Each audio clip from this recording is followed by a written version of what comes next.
All right, I just saw the message. We're live. All right, hi everybody. I'm at my remote office tonight, and I'll call the meeting to order at 6:30. Very quickly, I'll read the governor's intro. Pursuant to Governor Baker's March 12, 2020 order suspending certain provisions of the Open Meeting Law, General Law, Chapter 30A, Section 18, and the governor's March 15, 2020 order imposing strict limitation on the number of people that may gather in one place, this meeting of the Southborough Board of Selectmen will be conducted via remote participation to the greatest extent possible. Specific information and the general guidelines for remote participation by members of the public and/or parties with a right and/or requirement to attend this meeting can be found on the Town of Southborough's website at www.southboroughtown.com. For this meeting, members of the public who wish to watch or participate in the meeting may do so in the following manner by finding the meeting at www.southboroughtown.com/remote meetings. No in-person attendance of members of the public will be permitted, but every effort will be made to ensure that the public can adequately access the proceedings in real time via technological means. In the event that we are unable to do so, despite best efforts, we will post on Southborough's website an audio or video recording, transcript, or other comprehensive record of proceeding as soon as possible after the meeting. So again, welcome everybody. We are at 4 of 5 tonight. Mr. Shea indicated, and I guess Ms. Hale said he's on a probably an admitted students college tour. So good for him. Good way to spend some time. Our first item is public comment. I see we have 5 attendees. I don't see any comment, so I'm moving to reports. The chairman's report for tonight is nothing. So members' reports. South Union RFP selection process. Ms. Malinowski, is that you? That's me. So I just wanted to talk about the timeline and the process for the RFP selection. So I did talk to Ms. Esposito earlier today, and she confirmed that the proposals are due by May 5th. So I would like to propose that we put together Ms. Esposito and preferably somebody not from the Board of Selectmen to work with her on the scale and rating the proposals that come in. And the reason for that is because then those proposals will come before our board. And I just think it's cleaner if one of us isn't involved. So I just kind of wanted to get this board's thoughts on that. I mean, that makes perfect sense to me.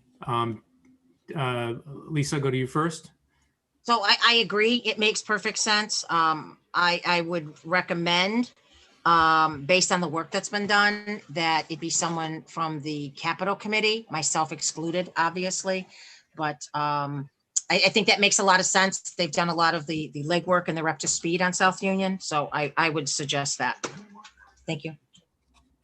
Fine with me. Okay. Great. So that, if we can kick it over to Capital to assign someone, and then between May 6th and May 10th is probably when we would look to have those reviewed. We don't have a meeting on May 11th, and I don't know that we want to wait until May 18th to discuss because town meeting's May 22nd. So I don't know if we want to plan on scheduling a quick meeting. I know we can't meet on May 11th because it's the town election, but if there's another time that we would want to meet that week, just so we can give them a deadline on the proposals. Well, in some respects, it might make sense to meet May 10th. Okay. Again, we always knew there was going to be a crunch here. Yeah. So it strikes me we either meet right before or right after the election. It doesn't make a whole lot of difference to me, except by going after the election, we add an additional 2 days. That's all. And we have a new member who will. Yeah, no, I understand. Yeah. No, I understand. May 10, we've got 5 people who have been involved throughout. May 12, we've got 4 people who have been involved throughout, which is the chicken, which is the egg, what makes the most sense. I would be in favor, Marty, of the 10th. And if we do our meeting at the normal time, and if it's something that capital needs to meet and discuss, typically capital meets on Mondays at 7:30. So if there's anything that needs to carry over, we're not going to mess up any schedules at all. Well, why don't we tentatively think about, we don't have to set it in stone now, but why don't we think about May 10th? I'd also like to get Mr. Shea's thoughts. He may feel strongly one way or the other, but we should at least give him the opportunity to weigh in. Okay, All right. thank you. Is that all, Chelsea? That's Okay. it. Any other member reports? All right. Town Marty, if I could just do one quick one. Sure. So I wanted to update the board. I know we had talked a little bit about, Mark had talked about the vaccine clinic last week. And I just wanted to say how well done it was and how well it was run. I had the opportunity to volunteer, and it was great to see how well it was put together. I don't think there was a line that waited more than a minute, which is pretty incredible with the volume of people from across the state that were coming in. So kudos to everyone involved in making this happen. And that's it for me. Thank you. Okay. Mr. Purple. Mr. Chairman, I don't have anything specific tonight. Everything I've been working on is under other matters tonight. Okay. So on to item 4, consent agenda. And Mark, you said one item is coming off. Is that D? Yeah, item D, I'd ask that that be tabled for now, please. Okay, so I will move that we approve item A through C on the consent agenda. Are there any holes to that? A, Is that also for you, Chelsea? Yeah. Okay. All right, nothing for B or C? All right, is there a second? second, All right, by Ms. Malinowski. Discussion none. Ms. Braccio. Aye. Ms. Malinowski. Aye. Mr. Stivers. aye. Mr. Healy is aye. All right, going to item 4A. Sam, what did you have to say about it? One tiny typo, line 146, bringing instead of brinning. Okay, That's and it. Chelsea? Line 32, I think we should call it a public forum and not a public hearing on the downtown district bylaw Okay, category. And then on line 45, just update the word hearing to forum. okay. With those 3 edit / corrections, I will move to approve item 4A, the minutes for March 30, 2021. Second. Second, Seconded by Mr. Stivers. I heard you first. Discussion none. Ms. Braccio. Aye. Ms. Malinowski. Aye. Mr. Stivers. aye. Mr. Healy is aye. That's unanimous. So on to other matters.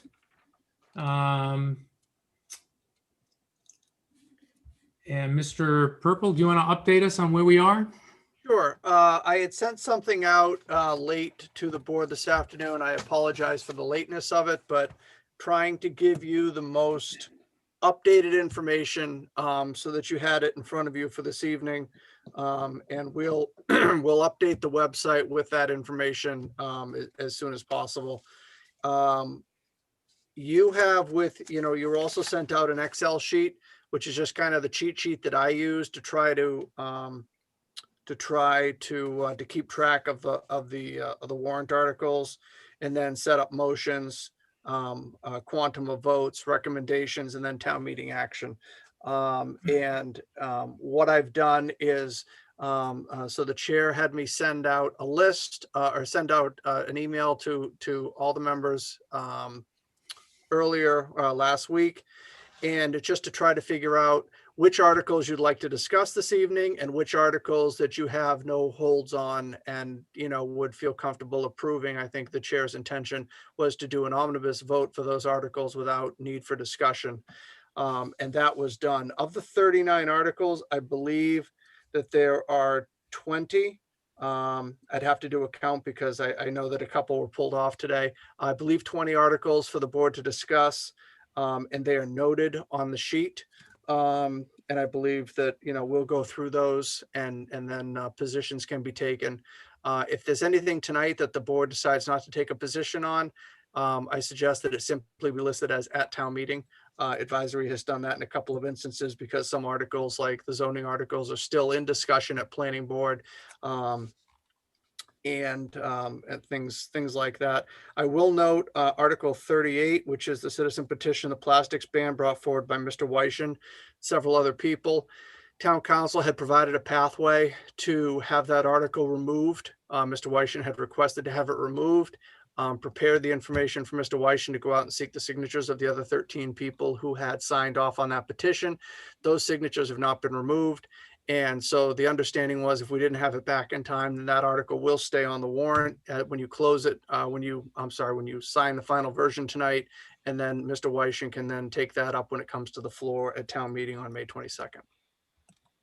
All right, Mark, I'm looking at the Excel sheet. What's the easiest way to identify, it sounds like everybody sent in a list of items that they wanted to talk about, and that what's the easiest way to identify the articles that don't fall into that category? The easiest way, so all the articles, I mean, I can read a list of those articles that don't fall, that basically that members have not identified for further discussion. All right, well, I'm comfortable with Mr. Purple listing those off. We'll listen, and if he mentions one that one or more of us want to discuss, either didn't include on the list or want to include now. But Mark, why don't you do that, and then we'll see where we are. Okay. Sure. Okay. Article number 1, hearing committee reports. Article 3, annual borrowing authorization. Article 4, annual authorization of contracts in excess of 3 years. Article 5, salary administration plan. Article 10, capital budget non-borrowing. Article 11, capital budget lease borrowing. Article 12, insurance deductible account. Article 13, capital maintenance fund. Article 15, CPA administrative. Article 16, CPA, the Burnett House bond. Article 17, the CPA library facade bond. Article 18, CPA Calander Field project. Article 21, flag school assessment, CPA. Article 22, CPA, the trail on DCR land. Article 24, adopting the MGL to increase the property exemptions. Article 25, the bylaw to increase the qualification period for appointments. Article 26, bylaw for availability of town report in the warrant. Article 27, adopting the MGL for the Saturday office hours. Article 28, adopting the MGL for speed limit in thickly settled areas. Article 29, adopting the MGL to designate safety zones. Article 31, the bylaw for the Southborough Public Accessibility Committee. Article 33, the bylaw for the Capital Improvement Planning Committee. Those are the articles that no one has held.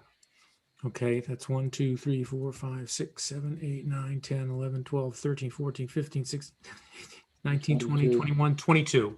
Yep. Does everybody have that same count? Yep. Okay.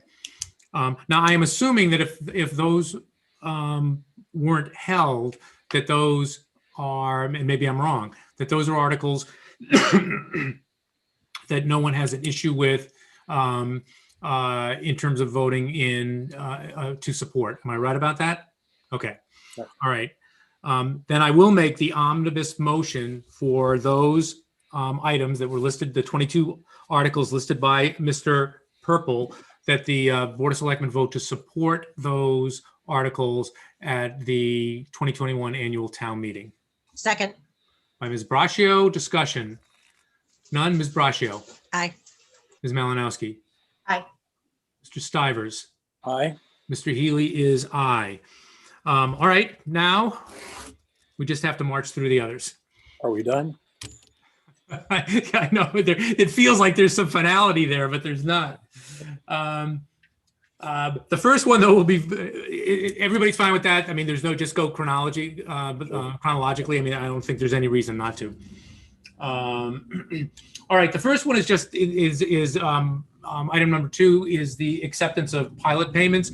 Nothing, we're not ready to vote on that yet, and I don't think we probably will be ready until annual town meeting.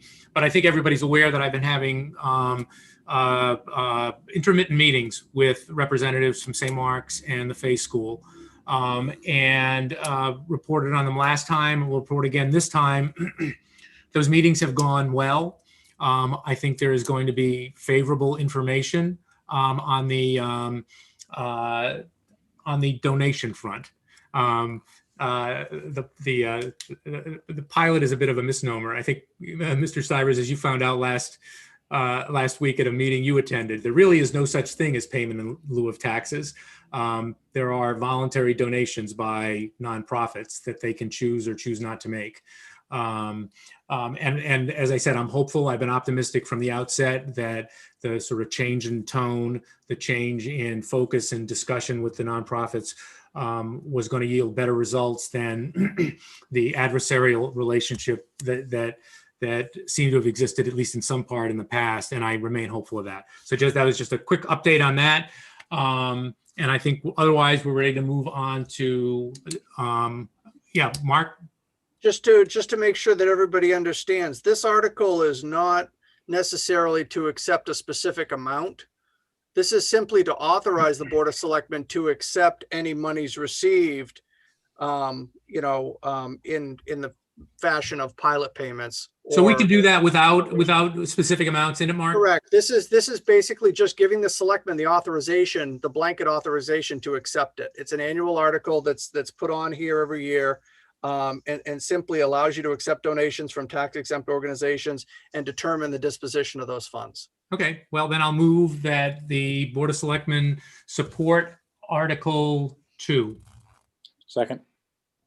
Discussion, none? Just one question, Marty. So depending on where that ends up, do you plan on giving some form of update to town meeting if there's anything to update on the discussions you've been having? Absolutely. I mean, Okay. Hopefully, I mean, I've made it pretty clear to both St. Mark's and Fay that there's an hourglass that's tipped upside down that runs out on May 22nd. So Okay, great. they're you. aware of that.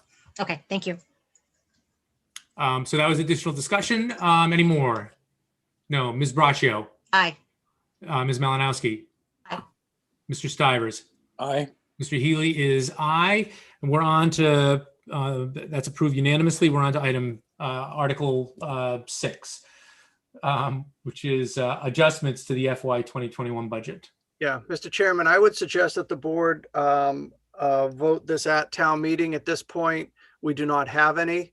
And we may be aware of some as we get closer to town meeting. In all likelihood, this may be simply indefinitely postponed. So I would suggest at town meeting. Okay. Any disagreement with that approach? All right, then we will not be taking a vote on item 6 tonight. Item 7 is the 2022 budget. I suspect all of us held that. And, we were bombarded, maybe is too strong a word, but peppered at least with information over the weekend and throughout the day. Where do we stand, Mr. Purple? So I would ask, so Mr. Ballantyne is in the audience. Vanessa, I believe he's Paul, based on the computer that he's using. He's gone undercover for the budget discussion. Really? I remember a time when he identified himself as Brian Ballantyne. Yeah. That's right.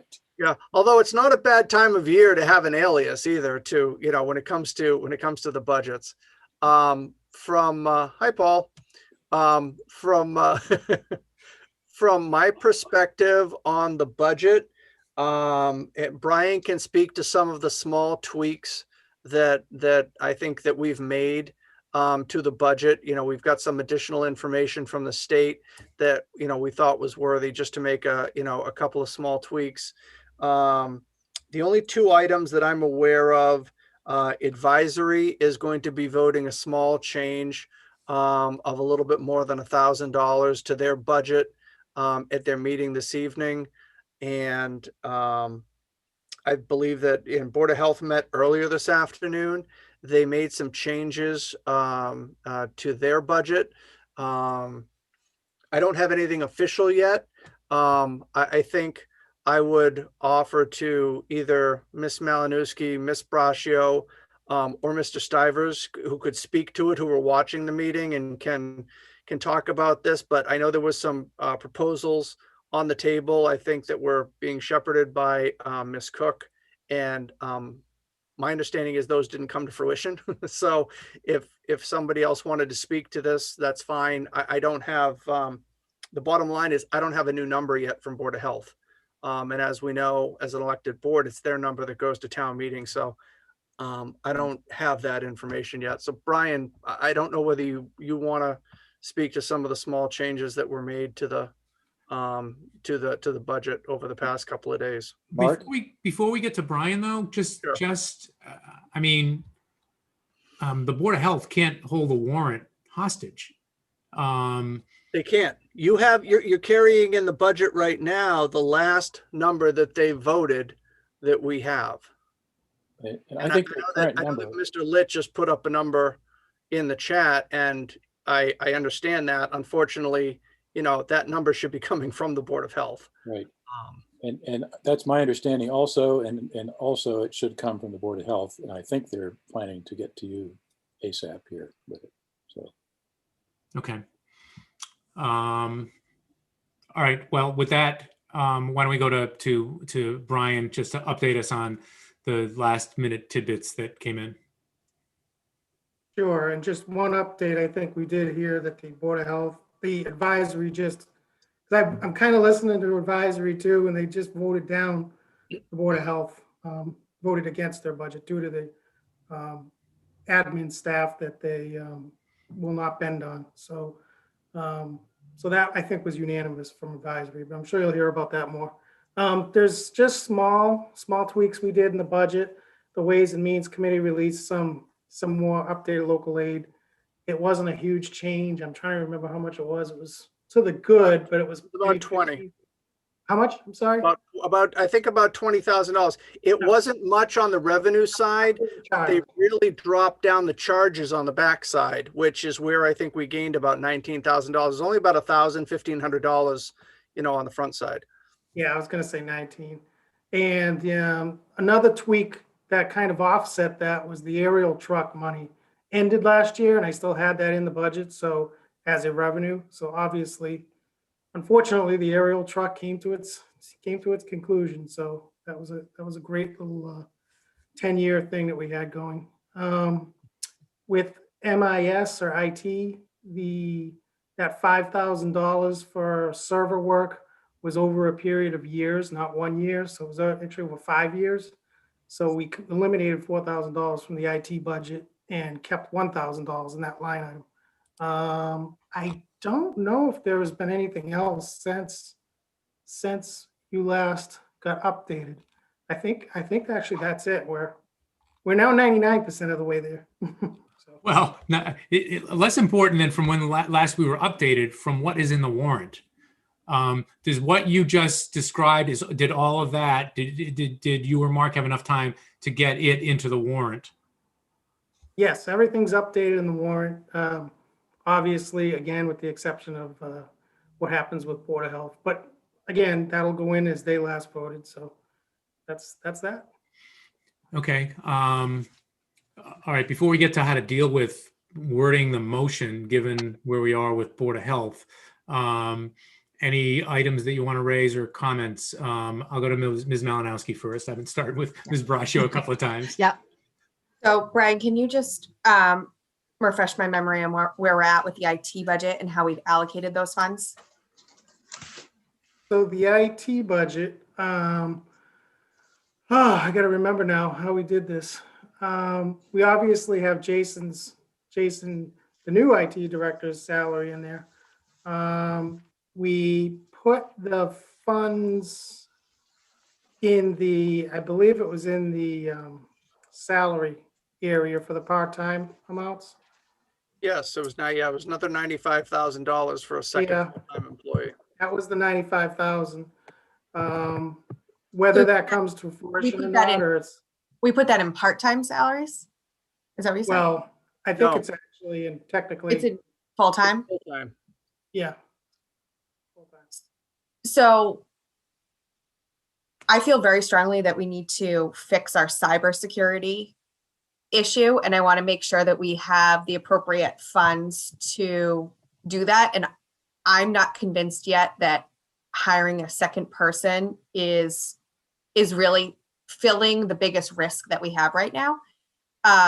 So I would be more in favor of keeping the number that it's at overall, but having our new manager work over the next several weeks on what options he has to mitigate the risks. And I don't want to put him in a position where he doesn't have the ability to fix our largest risk. And I understand, the challenge with having a backup for him. I really want to get our cybersecurity resolved, and I'm not there that a second person's going to solve that. So I do want to give him the opportunity to do what he needs to do.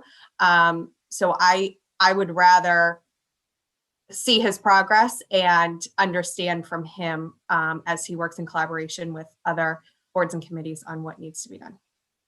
Mark? Can I just interject a quick question? Mark, the number, or Brian, the bottom line number that's in, it's simply the 155 line, correct? For IT, that's what we're talking about? Correct. Okay, is 473, 285. My understanding is that regardless of which direction we went, whether it was a second full-time person or we went more the what Ms. Malinowski just described, focusing it from a contractual standpoint, that there is sufficient funding in the budget to cover either approach. Am I right about that?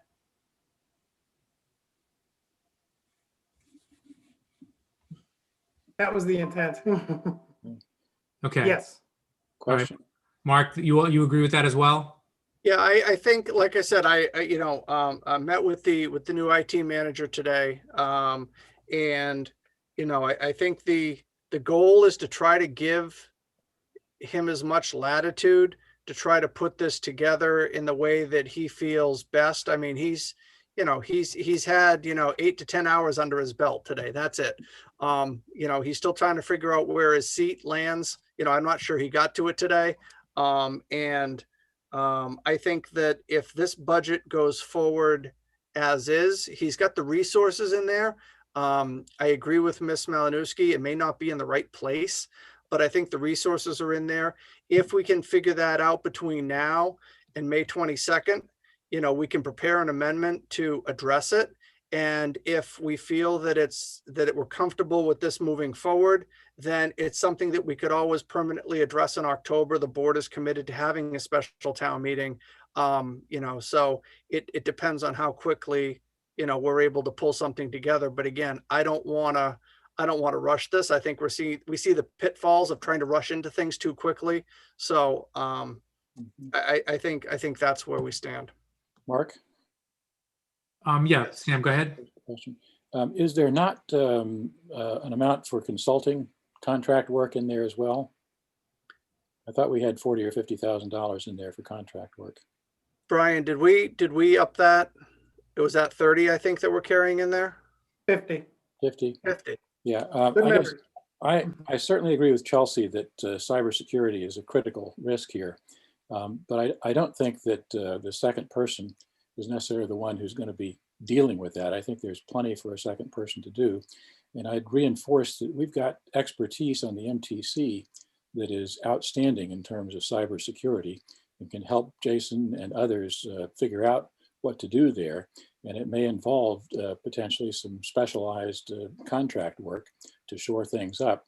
But it seems to me that, again, going forward with the second position, and if that turns out not to be the right answer, we can again think about adjusting in October or whatever as well. But it seems to me there's value in committing to the second position and relying on the internal expertise to deal with the security issues that we couldn't afford to buy if we had to go out in the market and pay those folks their billable rates. So. Well, I think that a lot of people have articulated to me and to this board that we can't afford somebody for what we want to pay for, for the second person, for a cybersecurity person. So it's pretty obvious that's going to be something we're going to end up contracting. The second person is going to provide that redundancy and that coverage and that people have been talking about for IT. Yeah, But And just again, I think more generally, Sam, I mean, it is, we didn't create the timing, but we've got to live with the timing.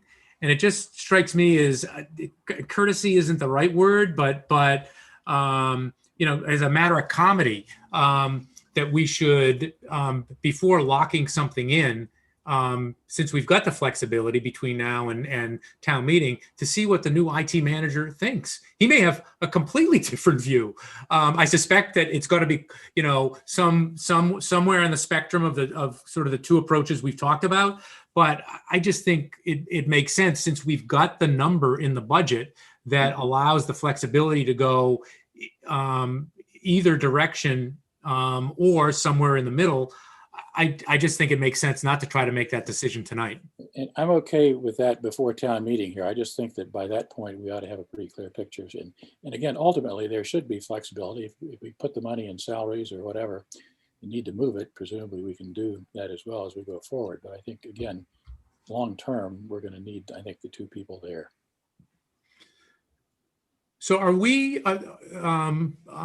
comfortable, and Mark, I may need your help or some other member of the board's help on this. Are we comfortable taking a vote that the Board of Selectmen support the budget in its current form, with the proviso that a final number is to be provided by the Board of Health, and that number and only that number will change for purposes of the warrant? Well, so Brian, did advisory tweak their budget? I got in that mute. I don't believe they did. I think they just voted against it with the understanding that if it wasn't for the part-time, full-time, Yeah. even though there were some concerns about the scanner, but if it wasn't for that, it probably would have been voted. I'm sorry, I wasn't clear. Did advisory tweak their own budget? Oh, their own budget. You Yeah, mean the 3,500? Yes. Yes, they Has did. a memories, Okay. If we, So there would be, your proviso, Marty, would be that there's with the change to advisory's own budget as voted, as well as, the Board of Health, the new number that the Board of Health has voted at their meeting today, Okay, but no other changes. but no other changes. All right, are folks comfortable with taking that vote? Yes. Kathy Cook has just come into the meeting. She has her hand up. All right, why don't we bring Ms. Cook over?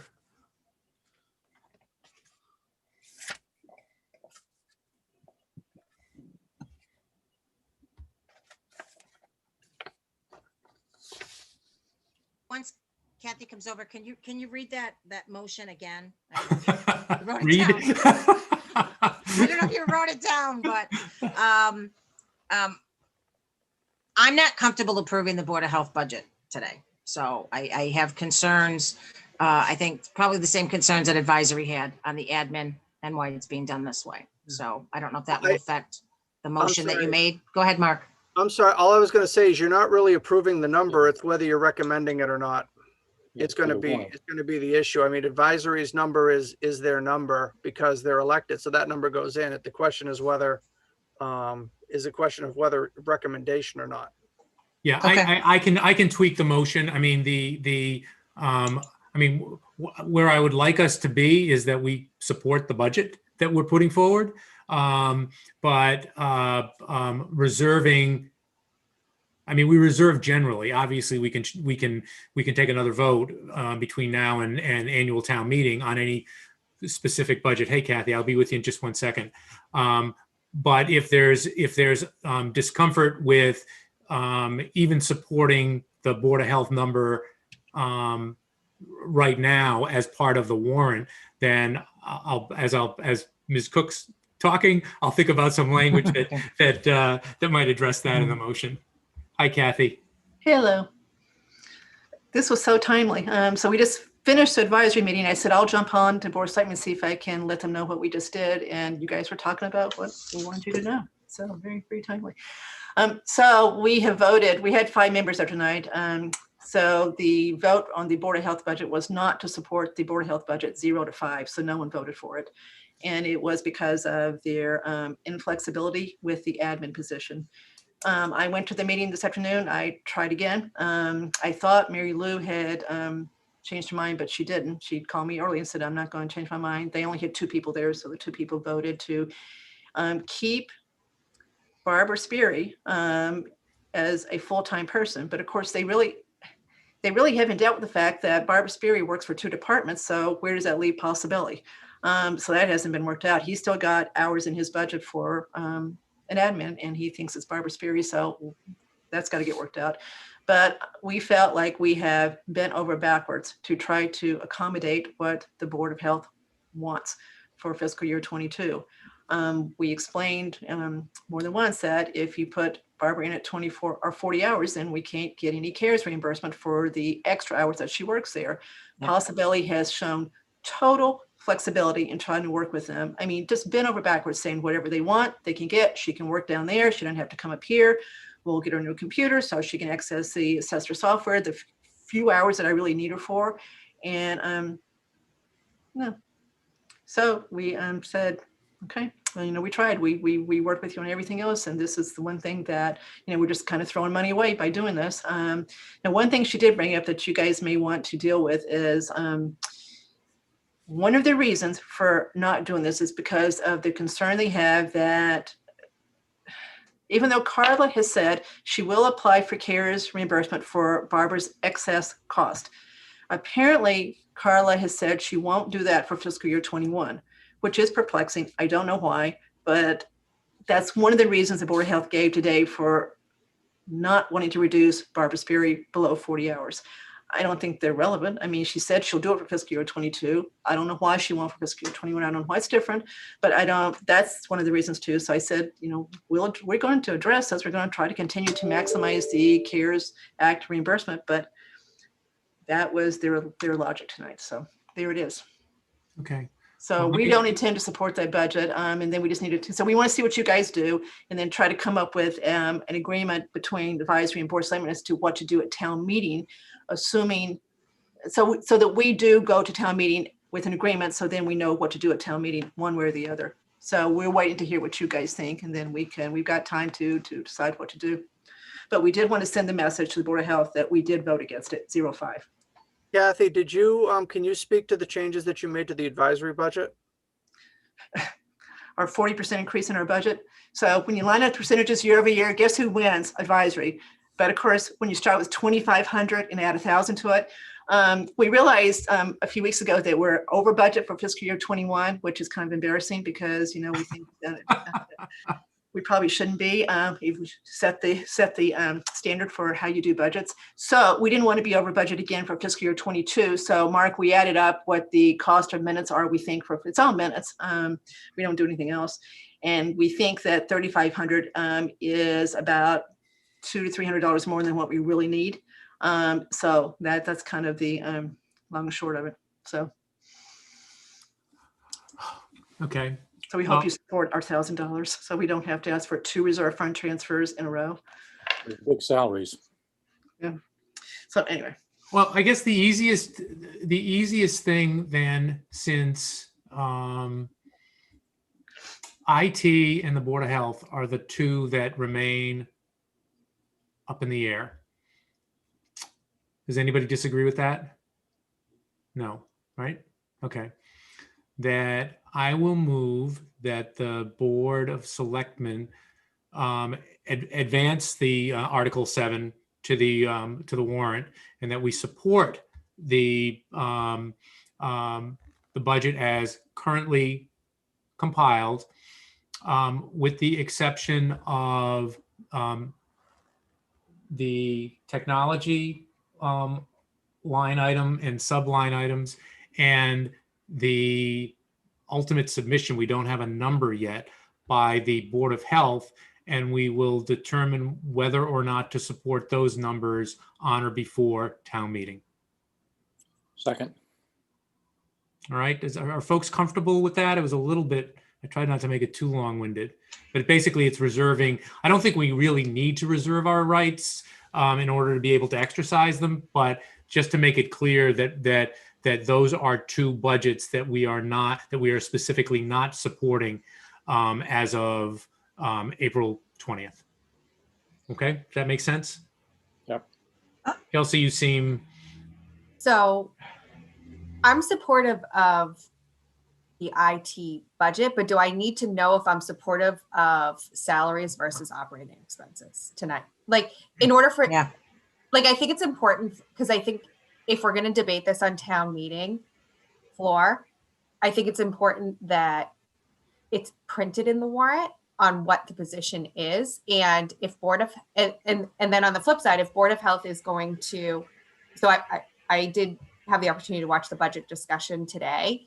And if that's not going to change, I'm prepared to take a position on that budget to be printed in the warrant. I just think if we're not going to be in agreement, then we need to, I just think it's going to get confusing if it's not printed. Advisory, it's going to say that they're not supportive on Board of Health. And then is it going to say on that budget at town meeting for BOS if we do it the way you suggested? we can do it that way, correct, Mark? That hopefully is my intention, to flag those two. You can do it that way. You can also, like I said, you can, I'm sorry if I misunderstood, but is the intention to leave IT and Board of Health to at town meeting? Yes. Okay. Marty, can I ask Kathy, how is advisory going to address the Board of Health budget? Are you going to put at town meeting or no? Okay, so I'm just curious how advisory is going to position this. No, we want to send a message and say not support in the printed warrant because of the effort we've made. I mean, Chelsea heard what happened this afternoon. There's other things in their budget that are still way up over last year too. Their budget's still up almost 40% year over year, even with the reduction. So it's still up a lot. And we just kind of left the little things alone because the other things were so big. So no, we want the printed warrant to say on that line item, on that budget, not support. So Marty, I would be in support, again, from my position, and I'd like the board to take a vote on this as well. And it could be split. It could be, I could be, 3-1. I think it's important as well to know where the board stands on this, as well as advisory. I guess my position is I don't disagree. I just don't know what the number is. I mean, it's hard to vote on it. I mean, that's the problem that the Board of Health has put us in. It's hard to vote on whether or not we support a number when we don't know what the number is. Well, you could say not support and just saying, I don't support what's in the written warrant article. And then we can decide on what we think the right budget is in the next couple of weeks. I mean, until we don't know what that is right now. Well, so you've got, so you have the last information that we received from the Board of Health, was the $340,000 number. That was the last voted number before the meeting this afternoon. The meeting this afternoon changed that, but it seems that the board is not comfortable with that number either. Right. And so, I don't know that specific number, Mr. Chairman, is going to change the vote at all. It's simply, I think it's the approach, either with the number that as you have it or the number that as you'll be, as I hope I'll be receiving sometime in the next, 12 to 16 hours. And Marty, if I may, I think it's imperative that if advisory is going to send a message and we don't support it, that we send a message as well. Lisa, I agree completely. I'm just uncomfortable voting on a phantom number at this point. I'm trying to think of some language that can address that. Marty? Kathy, hold on one second, Sam. Did the Board of Health vote on a number? Mm-hmm. Yep. But you said there were only 2 people there. There's only 3 on the board. So they had two. Okay, so they had a quorum. Yep. And that number is the 234 number? Yes. Okay, so are we in agreement that we would not, that even with the 234 number, we do not support it? And that's where I'll go to you, Sam, because I think you may have. Yeah, I've got a question and a comment. What are we talking about here in terms of difference? Or is it like something like 25,000 bucks Less. between less than 25, 20 some odd thousand? Mhm. Okay. Her salary's 54,000. And so what's in the 234 number? 54,000, 54,000. the whole thing, yeah. Okay. Yeah, to answer your question, Marty, I support the 234, so we may have a split vote here. Okay, well, it sounds like, Lisa, you're going to make a motion. So, I am, okay.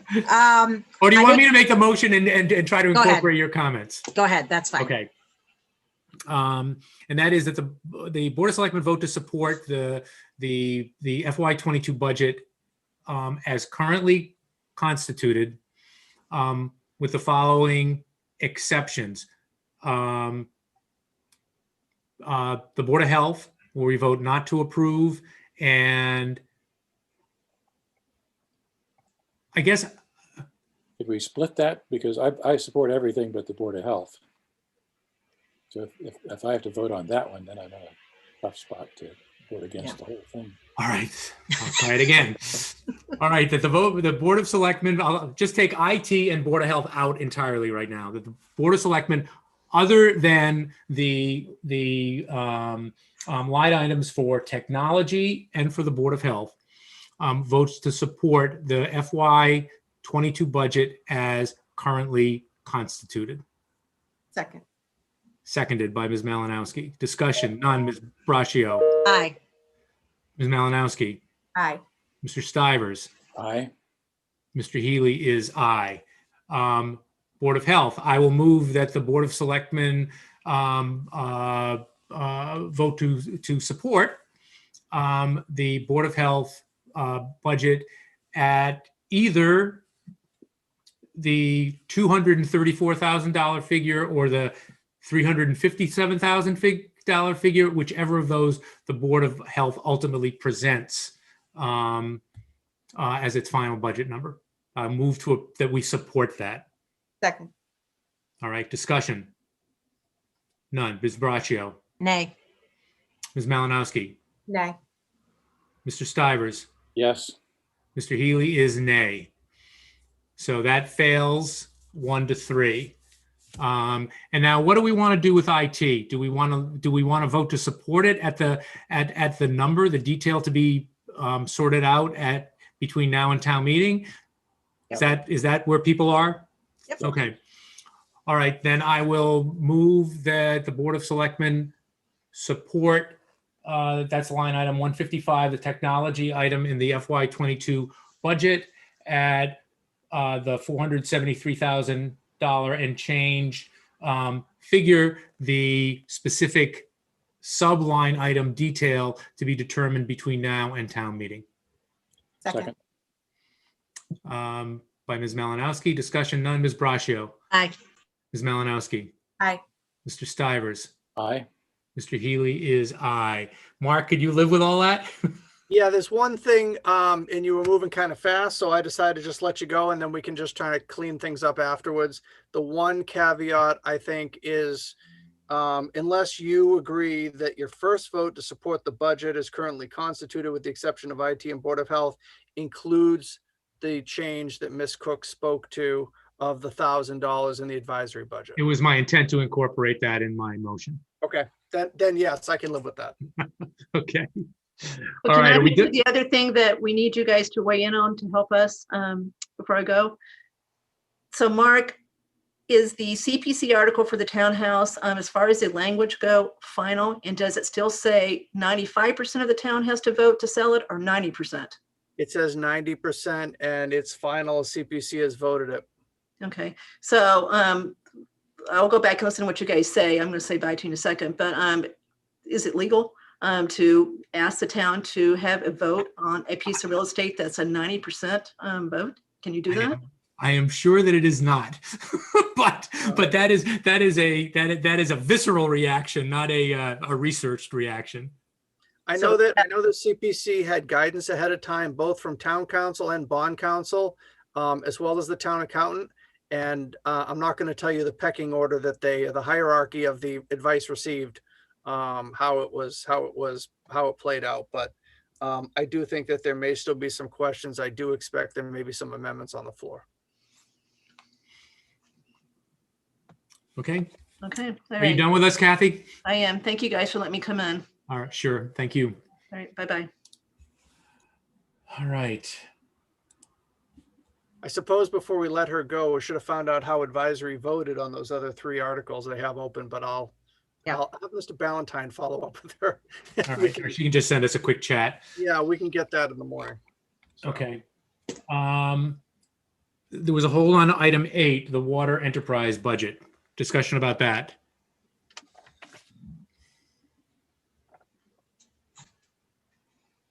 So I originally held that, but I got my questions answered, so I'm good on that, but I didn't know if anybody else held it. No, I'm Okay. good. I'm good on it. Okay, then I move that the Board of Selectmen support annual town meeting article number 8. Second. Second by Ms. Malinowski. Discussion, none. Ms. Braccio. Aye. Ms. Malinowski. Aye. Mr. Stivers. Aye. Mr. Healy is aye. So vote to support is approved unanimously. We are now on item 9. And this I think was my hold. Maybe others did as well. And I just and Brian and or Mark, just are we, is our $250,000 figure, my memory is that is on track with the sort of path that we've laid out on a longer term. Am I right about that? yeah, I'll let Brian answer that. Okay. That is correct, although I think when the regional, I should say the town of Northborough agreement runs out for the legal payback, which is another 2 years, I think we probably have a discussion about where that annual funding goes. But for now, yes. Okay. And Marty, Yes, Sam. I actually looked at the actuarial report on that, and that does look pretty good in terms of what the actuaries are now calculating. I mean, we're sort of behind the 8 ball, but there's some sort of mysterious distribution in like 2032 or 2033 out there that pumps like $5 million into it that gets us to where we need to be by 2039 or 40 when the state requires us to be paid up. But there are also a lot of swings in between now and then that could happen relative to interest rates and market return on that stuff. So it's still fairly indeterminate, but again, we seem to be on the right track with that number. And I know people have suggested we need to pump more money in there. It seems to me as long as we get to where we need by the state requirement, we're in pretty good shape. So I'm very comfortable with that number. Yeah, I remember the auditor talked about that mysterious 2032 or 33 event, and it's still he endeavored to explain it, and I still didn't understand it. A miracle happens. Yeah. Well, I think, and Mr. Ballantyne can correct me. What are you gonna say? Hopefully he keeps shaking his head yes, but I think the influx of money they're talking about is once the towns, because we have our annual appropriation, our assessment that we have to pay into Worcester County Retirement. And that comes due right around 2032, 2033. So once that is done, the assumption is that $1 million plus assessment is going to then be able to be shifted to OPEB. Okay. And so then there could be really a great influx of money going against on an annual basis, which should help us to close that gap of our liability, fairly quickly. Okay. All right. Good. All right. Again, that was my reason for holding that, but I now will move that the Board of Selectmen support ATM article number 9. Second. Seconded by Mr. Stivers. Discussion on Ms. Braccio. Aye. Ms. Malinowski. Aye. Mr. Stivers. Aye. Mr. Healy is aye. That is also voted to approve unanimously 4-0. And obviously Mr. Shea isn't here for all these votes. My next number going through these is number 19. Am I right about that? Article 14. 14. Oh, I skipped 14. That was one that you held. Oh, did I? Yes. Oh, okay. And the reason for that is we've got a request after the warrant had closed for the Board of Health to reopen the warrant and add a revolving fund, and that has not been done, and it's not going to be done. So the revolving funds that will be part of Article 14 are the revolving funds that existed at the time the warrant closed. I Marty, just wanted to make everybody aware of that. Yes, Sam? understand. And again, I just to put a placeholder, I'm interested in pursuing that one, maybe bringing it back in the fall. But for now, you're right. We don't want to. Yeah, I think it's worth a discussion. It just wasn't worth, when there's an entire year to come up with items for a warrant to completely reopen the warrant when we heard at the last minute about a new revolving agree. fund. Okay. I have another comment on Yep. a different topic on that one. Okay. So we had increased the authorization for the rec revolving fund last year from 300,000 to 400,000. And I think that's a high number, especially where I think through the end of March anyways, we had spent like $125,000 out of the rec revolving fund, which included 23,000 for the new playground.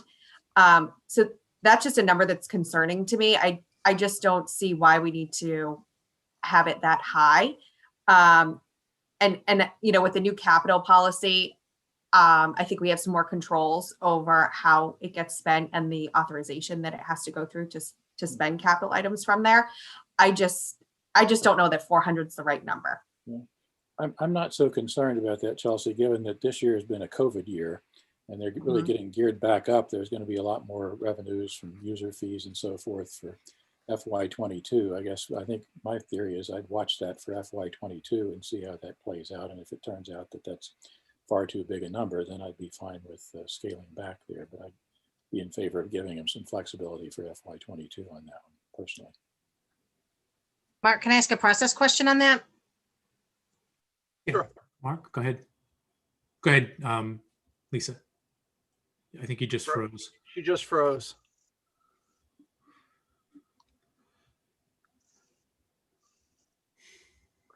So I'll make a comment while we're waiting for her to rejoin. Is there could be, I'm sorry, Lisa, you back?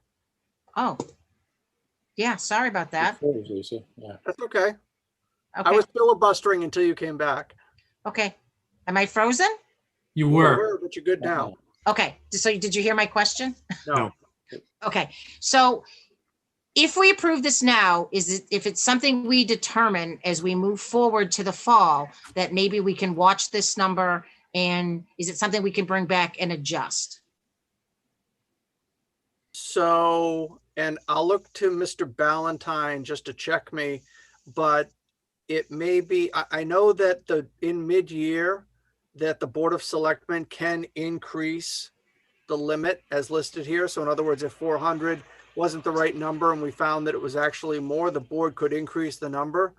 I don't know that it can go the other way. And I'll have Brian check me on that, but the thought being is that if you're concerned the number is too high, you could go with a lower number with the understanding that the board could always vote to increase it during the year if the need arose. I'll agree with that, but I think you can do it at town meeting. I think you were asking at town meeting, Lisa? And A I- fall and I- town meeting. Yeah, and I'm pretty sure you can do it there. But I agree with. It doesn't have the town budget. It doesn't have administrator. budgetary impact. That's the reason, because by Right. definition it doesn't, because it's a revolving fund. So I got to think you could go up Right, or down. right. Certainly a town meeting, right. Yeah, No, I even don't a think special that's a town concern. meeting. I don't think that's a concern. I guess my inclination is I tend to agree with Mr. Stivers on this, that who knows what the heck is going to happen in fiscal year 22, and my inclination would be to give them the flexibility on the higher end, hoping that there's an explosion of programs, et cetera, that they need the higher number to absorb. I guess that's where I come down. But I'll let you make the motion on this one, Mr. Stivers. I think I'll agree. I'm fine. I'm fine with it. I just think it's a number we should watch for next year. And I understand that we're going to All have right. activities. All right, Mr. Stivers, I won't put you on the spot. I'll move that the board support annual town meeting article number 14 as constituted. Second. And Mr. Stivers seconds it. Discussion none. Ms. Braccio, Aye. Ms. Malinowski. Aye. Mr. Stivers, Aye. Mr. Healy is aye. So that's unanimous as well with Mr. Shea not present. Now we're on to 19, correct? Yes. Correct. Okay. Do we need more discussion on this or do people pretty much know where they are? Know where I am. Okay. Then I'll make the motion that the Board of Selectmen support annual town meeting article number 9, which is a CP article for the St. Mark's Church Bell Tower project in the amount of $300,000. 19. Did I say Article 19? Yeah, second. $300,000. Sorry about that. Second. Seconded by Ms. Malinowski. Discussion none. Ms. Braccio. Nay. We have a comment about one of the people involved in this. Do we want to consider? I really? I don't.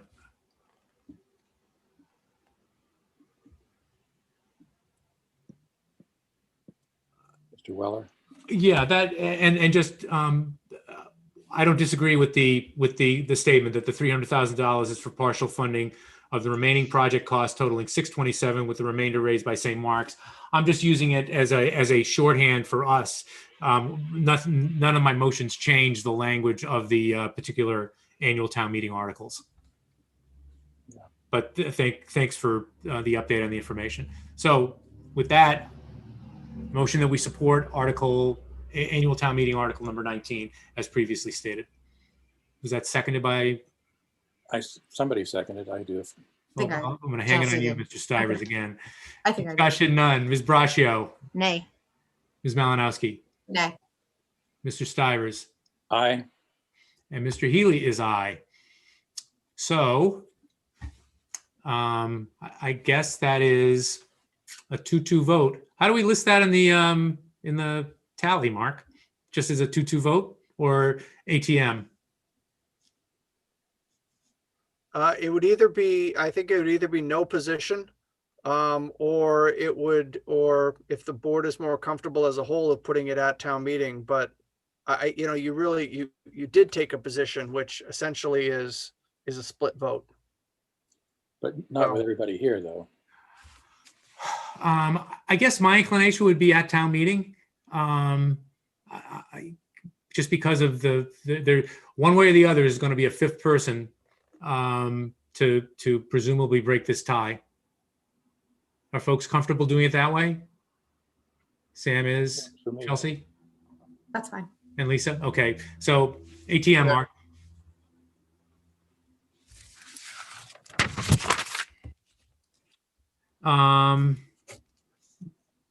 Next I have is number 20, which is the townhouse restoration. Is the concern that is raised here the language of the article? Okay. So, and my read is that there is not comfort with the current voting, maybe some other things as well, but with the current voting requirements that are included in the article. I see Chelsea nodding, Lisa, Mhm. and Sam. Where are you on? Is that your concern as well, or? I'm okay with it. You are okay with that number? Okay. All right. That being the primary concern, I'll move that the Board of Selectmen support annual town meeting article number 20, the for CPA funding for townhouse restoration in $2,030,000 in CPA funds. Second. Seconded by Ms. Malinowski. Discussion none. Ms. Braccio. Sorry. Yeah. I just Oh, wanna there is make sure I discussion, understood what okay. I'm voting on. Yeah. Yeah, So exactly. I'm supportive of the project, but I'm not supportive of the ballot Yeah. concept. I'm not sure how we parse that in the So can I make it? warrant. Can I make a suggestion then? Can Sure. we do, obviously I want to hear from council on this. I want to know if it's even legal and whether an amendment needs to be done. Is this something I hate to put at town meeting because I No. support the project. But I think by saying yes, we're agreeing to the language and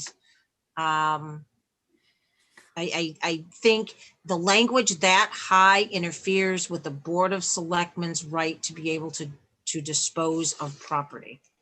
Well, I also think it it has the same effect on a future town meeting's ability to dispose of property. I mean, I just don't think from a, I mean, I'd be surprised if it's legal, but the idea that one town meeting can, in perpetuity, essentially create rules for future town meetings seems wrong.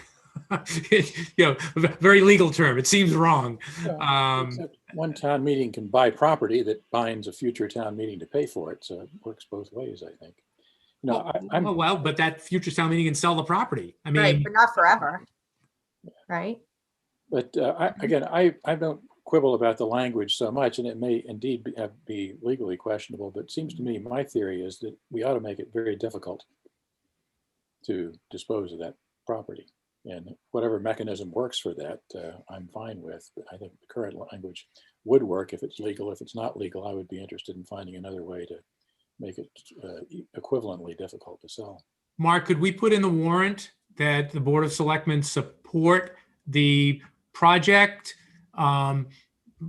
reserved for ATM language of the article? Is that going to fit? Disposal terms or something, yeah.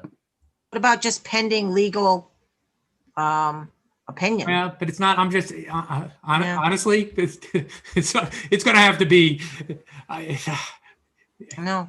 I think this is one of those where reasonable lawyers can disagree, and so I'm not sure. Regardless of what, with all due respect, town council says, I am comfortable binding, future town meetings. And I just, again, a very legal term. I don't think it's right, even if it turns out to be legal. So I tend to agree with Ms. Braccio that it probably is more important for the board to support the project. And if there's some language that you can come up with, or if you want to designate the chair or somebody to provide that language, I'm happy to put the caveat in after support.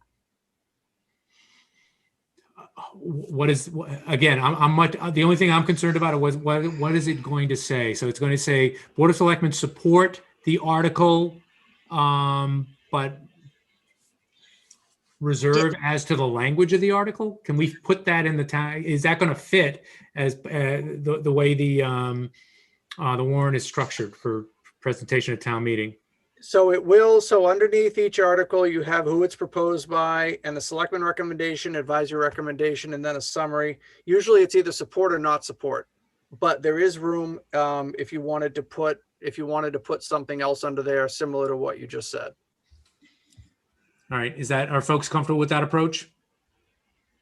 Okay. So if you could just repeat that again, Mr. Chairman, I can. Yeah, this is like a test. It is, and you've got it right twice in a row. So we're going to go for the trifecta. All right. That the Board of Selectmen support ATM Article 20, the CPA townhouse restoration in the amount of $2,030. But reserve to town meeting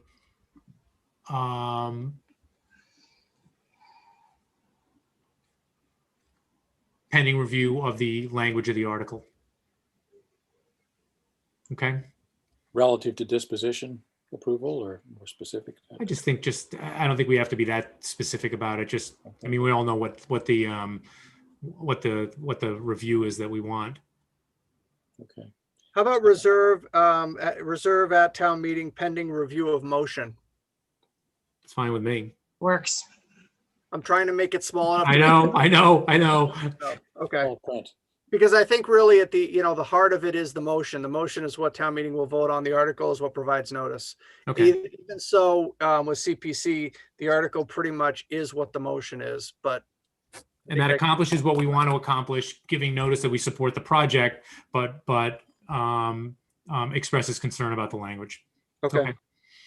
All right. So that's the motion. It was seconded by Second.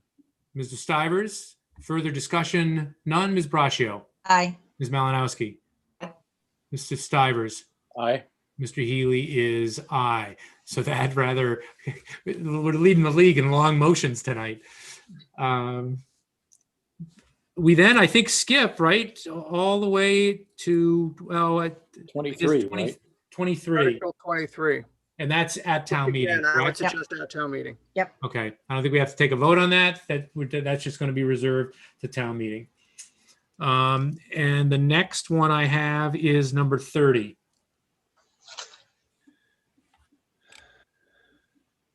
Which is the Meals local tax. meals tax. I thought we reached well, we did, I guess we reached agreement with advisory Yep. on that to adopt the local meal, to vote to adopt the local meals tax. That it would come into effect no earlier than January 1, the specific date to be determined by the Board of Selectmen. Yep. That's where we are, correct? With that understanding as to Article 30, I move that the Board of Selectmen support ATM Article 30, the local meals tax. Second. By Mr. Stivers. Discussion. None. Ms. Braccio. Aye. Ms. Malinowski. Aye. Mr. Stivers. Aye. Mr. Healy is aye. Also unanimously approved. 32. Is Ms. Cook still lurking out there, or did she leave us? He is not there. Did I hold this one, Mark? I did. Okay, Miss Malinowski did. So I'd held it because I didn't think I thought it was still the language that we had from last week, which I don't think was the updated language, but Mark, I think you sent out something this afternoon that had the updated potentially. 2:32 this afternoon. Okay. This language came in. So yeah, so this is the, yeah, so I think hang on. 30. Yes, the language that I sent out to you this afternoon has the correct language. I think you're referring to section B. So that language is now correct. The reference to recuse has come out. Okay, then I'm good.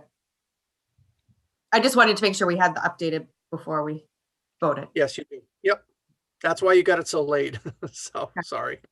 No, that's fine. So Okay, so with the language as updated in Mr. Purple's, what time did you say it was, Mark? 2:32. 232 email for Article 32. I move that the Board of Selectmen support the bylaw change to the advisory committee, ATM 32. second, Seconded by Ms. Malinowski. Discussion none. Ms. Braccio. Aye. Ms. Malinowski. aye. Mr. Stivers.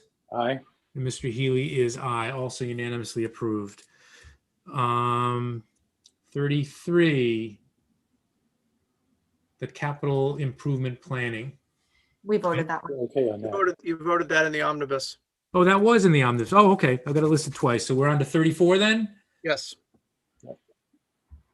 They were all holds from here on out. Okay.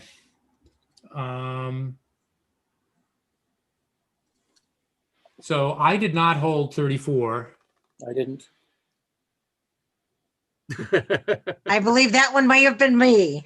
So I would request that we make this at town meeting. The ZBA hasn't came in and talked to us at all about what changes they're looking to do.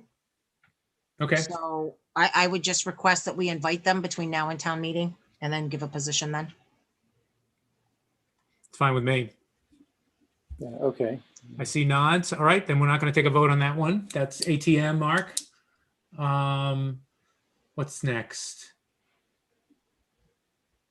35? Yes. 35.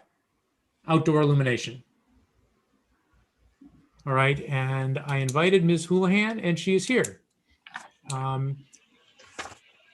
Chairman, can I note one item that was changed very late this afternoon? So it's on page 51 of the warrant that you have. Okay, Under C, enforcement. The first sentence after enforcement, beginning with the owner of any lot or property, and ending in the third line with established by this bylaw is removed. Okay. So that sentence has been removed. I spoke with the town planner even later this afternoon and did not have a chance to send you out a new version. So that line has been removed from the version that will be in the warrant. Okay. And otherwise, did we bring over Ms. Houlihan and Mr. Heilman is someone who worked on that with you, Marnie? Yeah. And Marnie, you're muted. But I took that That as a should be a yes. blessing, Marty. But I took that as a yes. Hi, everyone. Evening. Evening. All right, so I am going to jump into others may have held this, but I certainly did the three concerns that I raised about this, and the first two are interrelated. And number one doesn't have any. The first is the more general one, which has to do with the applicability. I don't have a problem with the applicability. I just don't think your language accomplishes it. And I'm at a loss for understanding why you think it does. So shoot. So town council reviewed that, and so that is why it's like that. So we had proposed, he had come back and suggested that we provide more clarity, and then we sent it. So town council has reviewed this twice, not this most current version, but this is as of the last time roundabout, but that language has not changed. So, and Sarah, you can chime in as well, but the feedback that Aldo had provided was that it met the need to be able to clarify that this applies to all residents and people in Southborough. I think that he is talking about one thing and I'm talking about another. I agree with you that the language of B, all right, so we're talking about B where it says applicability, okay? Mm-hmm. Where the applicability talks about it applying to all outdoor illumination.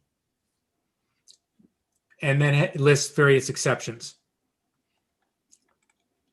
Now you're in email traffic we had back and forth, and with the fact sheet that went out this afternoon, there is I'll term it a belief that the bolded language that says the replacement of fixtures or luminaires that's below that somehow modifies the language talking about the applicability, and it just doesn't.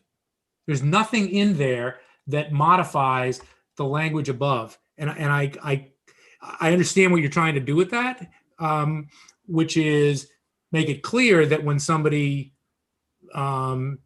replaces or it's broken or whatever, that they're obligated to replace.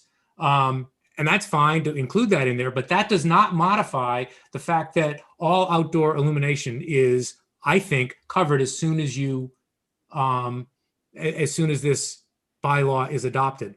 And if your intent isn't to do that, I think all you have to do is put in a line, and I suggested that in the email, it just says, unless and until that intervening event happens, then the applicability provision doesn't apply.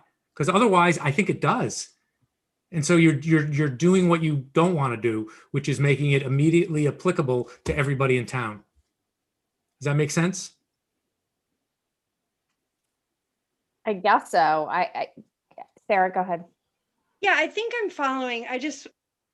So we did not change, intentionally did not change the applicability language because we wanted to ensure that was staying intact with the historical information and how the regulation has already been set in terms of applicability to the bulb and to the luminaire itself.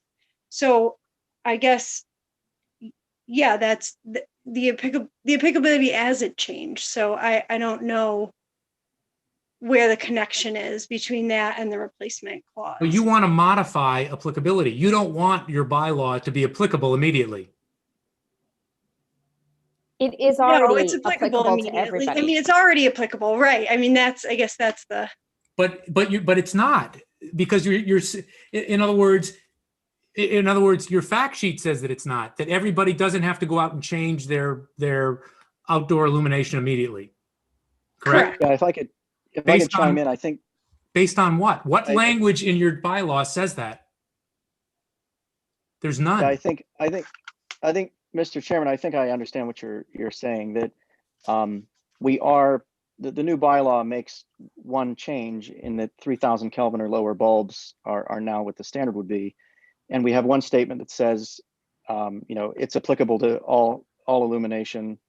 And then the second one says that, however, until the fixture expires or needs to be replaced, then so the first applicability statement would mean that as soon as the bylaw goes into effect, everybody would have to have 3,000 Kelvin or lower.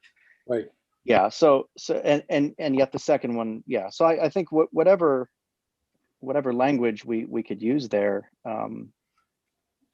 to make it not immediately applicable. That's really what we were going after. We tried not to change the applicability too much because this bylaw is not about changing the applicability. It's about keeping that the same. But I see what you're saying. Yeah, the way this is written, believe me, there has to be some modification or qualifier in the bylaw in order for that first paragraph, an A, not to be immediately applicable to all outdoor illumination. And again, I suggested a single line that just says, unless and until those events happen in the bold, that you don't have to change. And I can send that language again. I think it's a pretty easy fix, but I think it will then specifically do what your fact sheet says you want to do. But that leads into my second question. If you're comfortable doing that, I don't understand why you don't have a sunset provision. And by that, I mean, I get that you don't want to make the bylaw immediately applicable so that everybody has to either be in violation or run out and change their outdoor illumination. I get that. What I don't get, though, is why you don't want to set a date certain in the future when basically the zoning kicks in.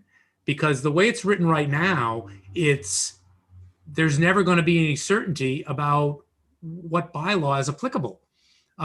There's going to be, well, has somebody changed? Has they not changed? Do they have a particularly long-lasting, bulb or something like that? I just think that it's perfectly fair to give folks notice, fill in the blank, 4 years, 6 years, 8 years, that you don't have to change. But as of 4 years from the enactment of this bylaw, 6 years from the enactment of this bylaw, then the exception is eliminated and everybody has to be in compliance. I'm not sure why you wouldn't do that. So our worry specifically was for forcing changes in like the financial burden that would place on potentially, let's just say, like an office building. And so we have said, if there's a point where 50% or more requires changing, whether the fixtures break or whatever reason, but until that point, we didn't want to put any undue financial burden on companies or people in a fixed amount of time. So we really do kind of say, hey, if it could be 15 years, if you have an LED that lasts for 30 years, then you do not have to change it until 2051. And I know that's a little crazy, but we also just really want to be cautious of placing a financial burden on any companies that have chosen to house their business here in Southborough or in residents who might not be able to make those changes in 4 or 5 years. Yeah, we talked a lot about the burden on the business community, and especially given that in the last 5 years or so, many of them have sort of turned over to different fixtures, and it was a difficult issue. We talked through it and decided that this was what we thought the best solution was, rather than to force everyone at a certain point in time and to do that. It would across the town, it would represent everyone having to invest a lot of money at the same time to do this. I hear you, and I hope I'm wrong, but I think it's going to be a mess, because House A is going to have to be in compliance. House B isn't. Have they changed? there's going to be no way to track when somebody, I mean, I would put in, I don't care if you have to kick it out 10 years, I would put in a sunset provision that just put folks on notice. I can't force you to. I just think that you're going to want that certainty in your provision, rather than, are people in compliance? Are they not in compliance? Are they supposed to be? Have they changed their bulbs? That just seems like a whole lot of uncertainty for a zoning bylaw. But that's, Marty, can I make a comment? yeah, Sam. I guess I'm attracted to the sunset provision as well, but it seems to me there are a couple of safety valves here. One is that the planning board has fairly broad rights to waive requirements depending on various circumstances through here. I think that creates some potential for relief.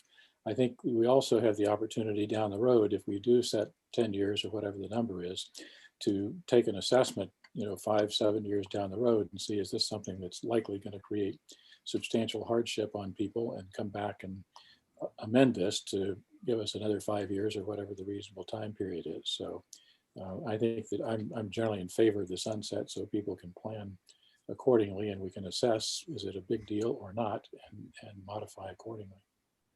Ms. Braccio or Ms. Malinowski, any thoughts? So, yeah, thank you. So I actually, on this, I believe that planning board's taking the right approach. I really think if you start trying to put this lighting bylaw through and make it more complicated than it needs to be, and also I think the additional potential burden financially, it is going to play into this. So unlike you and Sam, Marty, I'm sorry, but I'm on the opposite side of the fence. That's okay. I'm used to that. Two sides. Chelsea?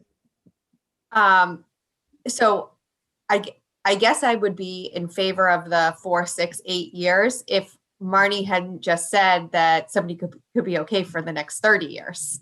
So I think I was agreeing with the sunset until it could be a much longer term that you would actually have to do it. I guess my question for Marnie is, how do you know that when we're enforcing this, how do we know if somebody didn't replace it 3 months after it went into effect, or if it was before it went into effect?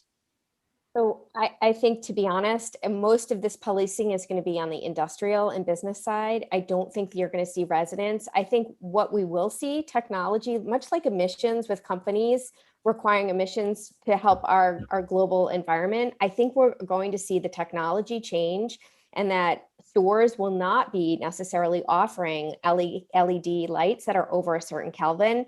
So I don't know when that will happen, but I do think that the industry as an entire industry will be moving in this direction. So I think to create any false parameters on people to kind of put in, and I also think if you put a sunset in, then you're putting an extreme burden on your building commissioner to enforce.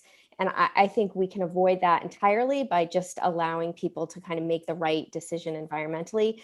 I mean, at the end of the day, we're not going to police whether you change your LED light bulb outside of your door. I think if you are environmentally conscious, you might want to do that, but otherwise, I don't think there's going to be any enforcement there. Okay. Thank you. All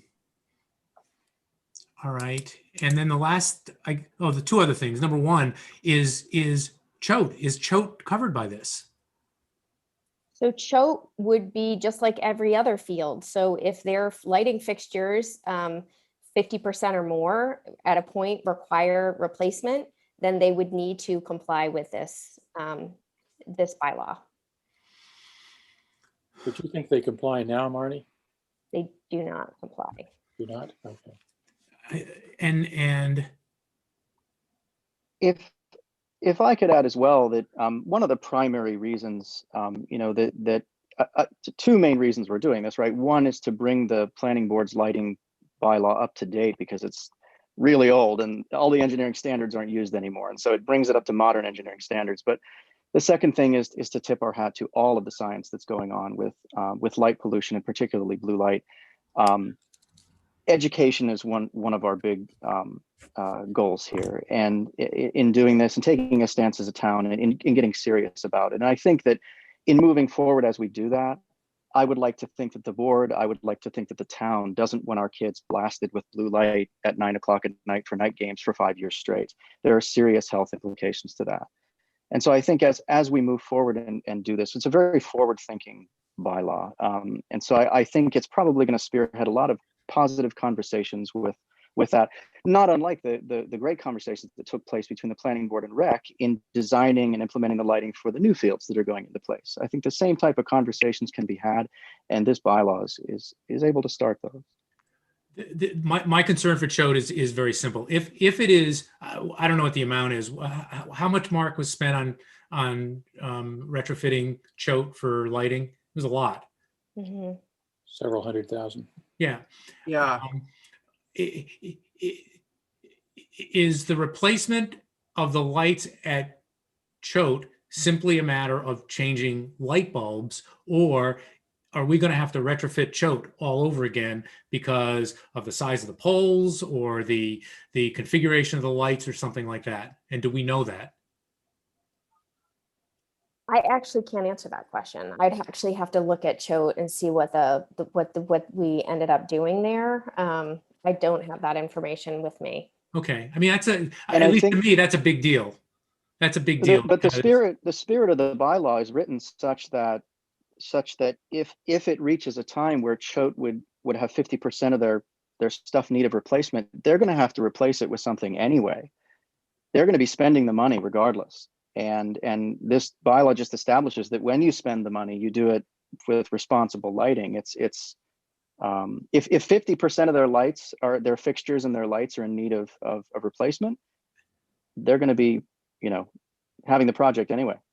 because of the bylaw. Mhm. That's my point. I guess No. I'm saying that if 50% of their lights are in need of repair or replacement, they're going to be spending all this money to do that, regardless of any bylaw. No, I understand that. That's why if it's simply a matter of replacing the lights, it was a bit, Choate was an engineering challenge. Let's put it that way. And I don't know enough about lighting. I don't know enough about engineering, but I know it was a big deal. And the poles were the wrong height, and then the lights were the wrong angle, and everything like that. And it cost a lot of money. If simply dealing with Choate going forward is when the existing lighting goes out, that lighting that complies with the bylaw is plugged in, and the lighting there for those fields works fine, then there's not an issue at all. But if the lighting as required by this bylaw would essentially make the money that the town spent a waste, because we'd have to reconfigure the poles, reconfigure the way the lighting was done, et cetera, the town may ultimately go that direction, but I think we need to know. Yeah. Can I go back to what Mr. Stivers said before, though? The planning board has pretty broad authority to be able to waive requirements for such things, do they not? Mhm. They do in this bylaw. So it's not compulsory. The planning board can make that decision. Well, no, it is compulsory. Or waive. It is compulsory, Or waive, but there can be an or exception waive those. to it. That's different than it not being compulsory. Yeah. Okay, Mr. Chairman. but the planning board can choose to not enforce that. Yeah, Mark? The one thing I want to point out, I'd have to confirm this with the rec director, but Musco Lighting usually comes along with a 25-year warranty on the lights. So if something happens to the lights, if the bulbs need replacing and things of that nature, then they come out and they take care of that. Now, I don't know what the understanding would be if a bulb goes out. Does that, if enough bulbs go out, does that put it under the bylaw and then you lose the value of the replacement, warranty that, essentially you pay for when you buy the lights? I don't know if and maybe loop Tim in on this. Again, at the end of the day, the decision can be, regardless of whether or not it would have an adverse impact on the way the lighting is currently structured on Woodward, Woodward at Choate, that's the way folks want to go. I just think we need to know that. So I'll take that as an action. Why don't I take that as providing you guys some feedback as to what that situation at Choate might be. Okay, And then Dustin and Sarah and I can decide whether we write an exception clause or Perfect. that Perfect. makes sense. Perfect. Because that Musco Lighting is going to apply to all the rec projects. So I think if it's something that can be addressed, I think it would benefit all of those. But projects. my understanding is that the rec projects that are just approved, they are already in compliance with the bylaw. That's correct. Yeah, so it's Choate that's the issue. Okay. Okay. And then the final thing is just I understand there was disagreement between an opinion issued by town council to the planning board and the building department's view of what was required for dealing with complaints under the existing bylaw. This has got nothing to do with that. It's got to do with the enforcement of this falls to the building department, to the building inspector. And almost by definition, the enforcement is going to require, it seems to me, it's going to require nighttime visits to properties. And this is a discussion, I guess, for the Board of Selectmen, is I certainly would want a policy that a representative of our building department, notwithstanding they have responsibility for dealing with a complaint, that they not enforce a complaint, particularly at night, without some law enforcement presence. It's just too dangerous. Can I ask what you mean by that, Mr. Chairman? Yeah, I don't want someone who works for the building department who's got no law enforcement background at all going out on an enforcement call to somebody's private property. That's just, that is not a wise way to approach things, in my view. I'm sorry, is that different from the daytime? Or are you saying this is something at night that it makes it different, or? Well, it definitely makes a difference at night, but I'm not sure how comfortable I feel during the day, but a nighttime and a nighttime visit as part of this enforcement, I don't think the town of Southborough, from a liability standpoint or otherwise, can be sending out someone who doesn't have law enforcement training or otherwise to somebody's private property to investigate whether or not they're in compliance with a town bylaw. I just don't think that's a good idea. Yeah. And I doubt there'd be much enforcement during the day of this one. Yeah, I mean, and again, it doesn't change the way the language of the bylaw. I'm just putting you all on notice that I feel pretty strongly about that. Both from I don't want to put somebody's safety at issue, but also from a liability standpoint. I just don't think the town wants to be sending out a building department employee to private property at night without the presence of law enforcement. It's just not a good idea. But that's an operational thing that we can manage. So that is just a notice that I don't want anybody to be surprised when that is part of the approach that I think is appropriate for the way the enforcement is done here. It's not a smart thing to do.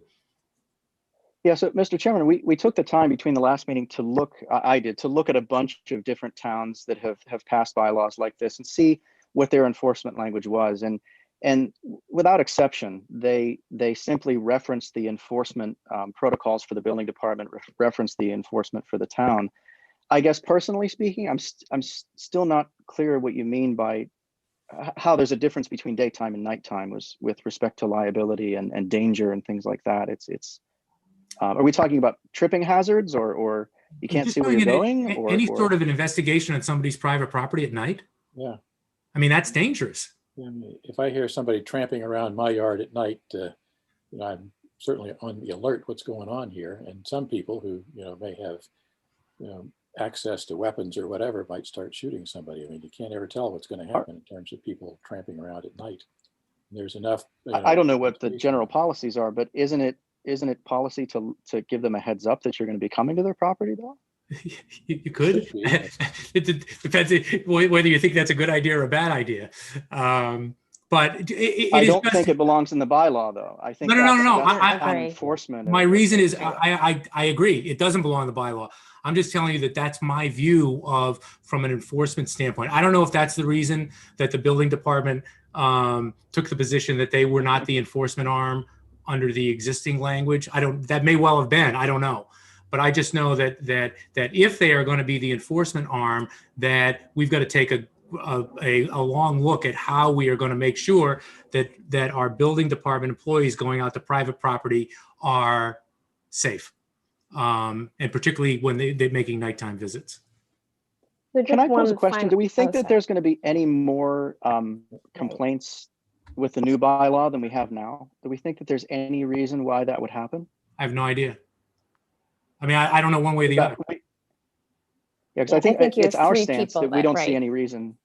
Yeah, we don't see any reason why this would change the number of complaints. And I think it's probably exceedingly low, the number of complaints we get about lighting in town. Except the building department, Right now. their position was, and it only came to a head within the last 6 months or so. Their position was, I'm not sure that I even knew that was their position, but their position was that they did not have the enforcement responsibility for the current bylaw. Am I right? That was their position, right, Marnie? That was. Yeah. So even if there were complaints, they weren't complaints that found their way or that were dealt with by the building department. So that clearly would change under the language of this bylaw. I get that. Someone has to enforce it. It just I'm from a town's liability standpoint, if putting safety is not unimportant, but just from a town steward standpoint, sending someone out to do any sort of investigation at night is dangerous. Period. It just is dangerous. If Can I somebody ask a came to my question? house, I'm a pretty nice guy. If I saw somebody on my front lawn, I don't have a firearm, but it's a different. It's not something that you want to. It's not. You don't want to put someone in harm's way, and you want to make sure that the town's liability is protected. That's all. Marty, can I ask a question? Yep. So Marty, I'm not sure which one of you may know the answer to this. I'm assuming, and I know it's true, there's a lot of towns that have outdoor lighting bylaws, and a lot of towns are updating because of the new dark sky technology and whatnot. So do you have any idea, enforcement wise, what steps other towns may or may not have put in place that may answer some of the questions that we have? Yeah, so in my investigation of that particular issue, a lot of the towns are opting for a very simple line of sight enforcement. So the existing bylaw as well as the new bylaw, it requires that lights be shielded for the vast majority of lights that are in town. That excludes decorative lights, and the details are in the bylaw and things like this. But so if somebody has a very bright spotlight in their backyard, the existing bylaw requires that it's simply shielded to be shining on their property and not other people's property. There's a simple line of sight issue where if there's a trespass issue, let's say, and someone's spotlight is shining into your yard, if you're standing at the perimeter of your yard and there is a trespass issue, the physics of it dictates that if you can see the actual bulb with line of sight, then the shield is not blocking it, it's not protecting it. So a lot of the towns simply have a line of sight policy that if from someone else's property you can actually see the bulb of the luminaire, then the physics dictates that there must be light coming directly from the bulb into that property and it's not shielded. And in those cases, it simply just dip the shield down so that we can't see the bulb anymore. And that would, in effect, push the light off of the encroaching area. And is that something, I'm sorry, go ahead, Lisa. No, I was just going to ask, is that more of a part of the bylaw or a policy? How is that handled? Yeah, I only saw one example Okay. where I think it was part of the bylaw, but not unlike ours. And I say it was part of the bylaw. It was the bylaw existed, and then they had sort of a policy section or rules and regs part Okay. of that. Yeah, that it existed in, so that it could be changed. Okay, thank you. And I think we would concur that it would be in a rules and regs piece. And I just don't want to walk away from any of the public that's listening to this meeting that this is going to create any mass hysteria and that people are going to need to answer the door with their gun. Like, I don't want to create something that is nothing. Like, I think we've not have any issues around this.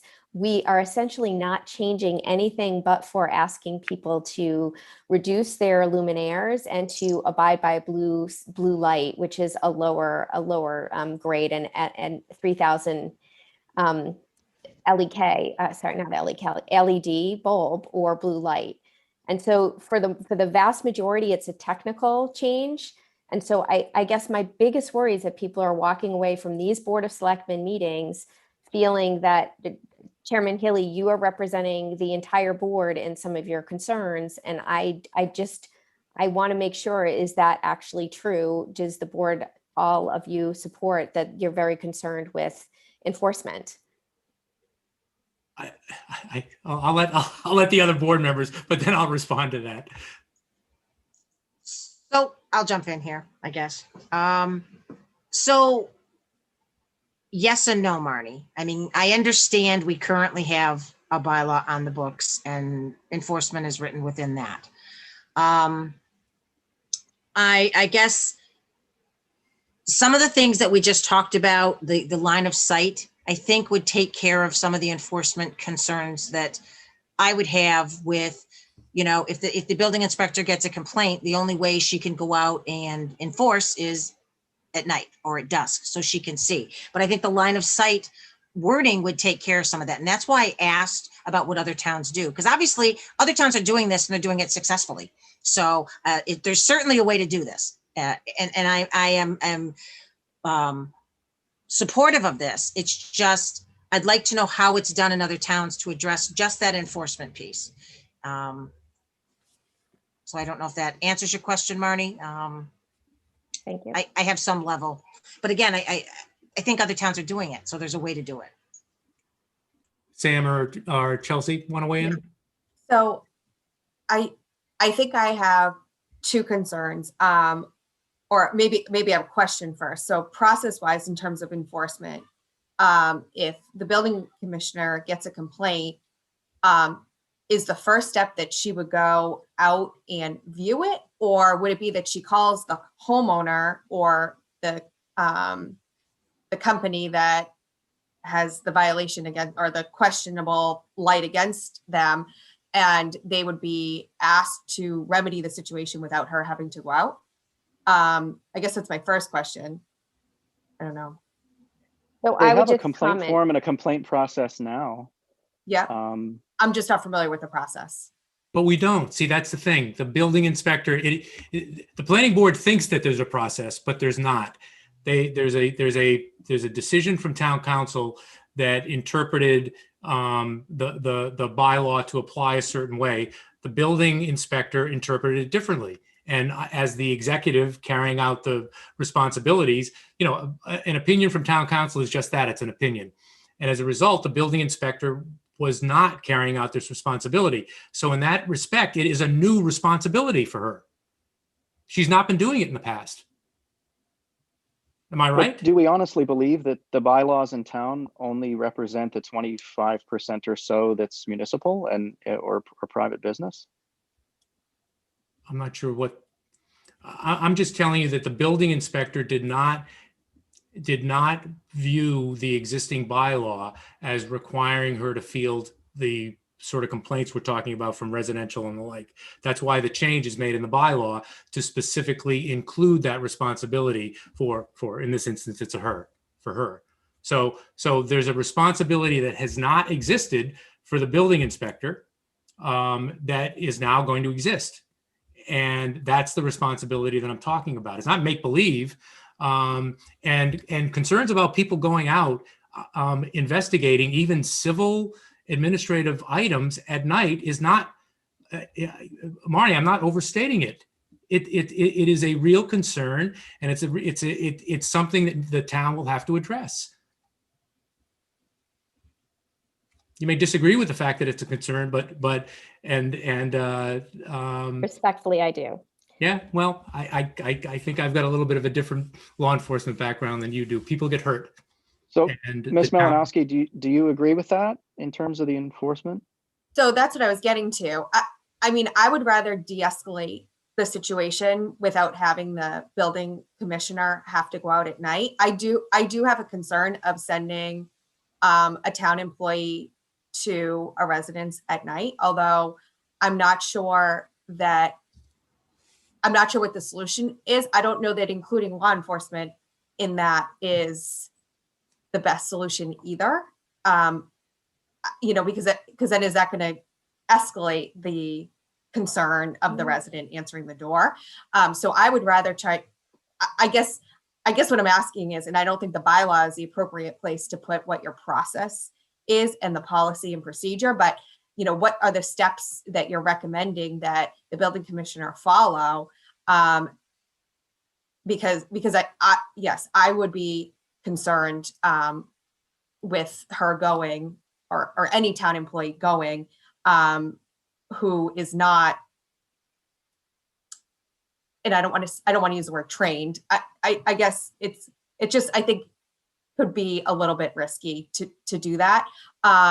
My second concern is how we would staff that if we did have to do it at night. And Dustin, when you were talking about the being able to see the bulb from trespass onto a lawn, is that something that could be analyzed during the day and not necessarily has to be at night? Because if you can visually see the bulb, then it could be. It can. During the day. It can. I'd Yes. be more comfortable with dealing. I mean, she does deal with things during the day now when she does inspections. I just think that we need to be careful on how we, what kind of process we follow to try to do this. Because if we do get a complaint, then it is probably some sort of neighborly dispute. And I don't want to put a town employee in the middle of that at night. Can I So add? Sorry. Oh, sorry. I was just going to add that one thing I forgot to mention is that as part of a lot of the rules and regs sections of these that I did review, the recommendation was just that. It was that in most cases these can be these complaints can be fixed, can be resolved through neighbors simply talking to each other about it. And for a lot of them, that was the building inspector's recommendation that, why don't you try to work it out with your neighbor? Let me know how it goes, and then we'll step in if we need to. But most of the time, it gets resolved in that way. I think that's the ideal. And if I could just add too, another option, Chelsea, you've brought up a bunch of good points, is obviously somebody's going to take the time to complain. They're going to stand in the yard. They're going to know what they're complaining about. Maybe you put the burden of proof on the person that's complaining. You submit your complaint with, some type of video or a picture that might satisfy the building inspector having to go out there as well. So we did not feel it was in our jurisdiction to dictate what the process would be for the building inspector. I think we can give suggestions, but I think we felt that either it's a collaborative discussion, but we would not require a certain process be followed. So right now there is a complaint process. There's a standard kind of SOP, if you will, to put a complaint into town, and then the building inspector follows a certain protocol. So I think that we just did not feel it would be appropriate, and we're certainly happy to have that collaborative conversation. And I just don't know if that could happen prior to the town voting this in, because I don't think there's receptivity to belief that this is her job to enforce now. That's fair. So I think we kind of have to see if the town approves it for us to have a collaborative process on the back end. Okay, thank you. And I wasn't implying that you should have come up with the process, but curious on your suggestions. Thank you. Okay, so anything else? Sam, did you have something? I did, please. Okay. I guess I see approving or not approving the proposed bylaw and enforcement as two very separate issues. They're related, but they're very separate. I'm not sure it's worth a lot of time debating how we're going to enforce at this point. I think there's considerable evidence that many towns actually do enforce this kind of thing successfully. People aren't getting, harmed or whatever from the enforcement process or horribly burdened economically for enforcement. I think the building inspector is exactly the right place for enforcement here. I think that we collectively, Mark, for example, operationally could put together a model with help from the planning board or others to deal with enforcement. I'm again in favor of the bylaw. We've suggested a couple of changes here, and seems to me we need to move forward and make a vote. All right, is that a motion? Yeah, remind me, we've You're got going to make me do this one too. Okay, one proposed change for the applicability section. And then I guess I'm prepared to support the no sunset at this point and see how that goes. And so those were the only things that were open issues. Is that correct? And updating on Choate. Yes, I'll take that on. But that was a technical question, right? In terms of Yes, applicability, I right, so in guess. terms of the language of the bylaw, the only language change is the new sentence, Marty, that you'd suggested in the bottom of the applicability section, right? Yeah, it doesn't have to be my language, but something that makes it clear that it only becomes applicable when Yeah. the bolded paragraph kicks in. Okay, I'll I see the thumbs up. I'll move that we support the proposed bylaw with that modification in language. All right, I'll second. Discussion, none. Ms. Braccio. Oh, I have discussion, sorry. All right. So I am generally supportive of the bylaw. I'm not comfortable taking a vote tonight without seeing if we're going to be adding additional language, and I'm not in favor of the sunset. So I guess I hate to vote no against the bylaw with that being a mitigating factor in it. There's no sunset in there. No, but didn't you say in your motion that? Oh, the only change is the sentence that Marty had suggested. Okay. I originally said Unless and sunset until, was yeah. an open issue, but then I backed off on that. So Okay, sorry, I misunderstood then. No discussion. So sorry, I have a question. Chelsea? So the enforcement piece isn't spelled out here because there's going to be like rules and regs related to this, right? And that's up to this board to come up with that and work with the building commissioner on. Is that accurate? and the planning board. I think it's And the going to be, I think it's going to have to come from two directions. Because there's going to have to be, and correct me if I'm wrong in terms of the view, there are going to have to be rules and regulations for that can lay out, for instance, things like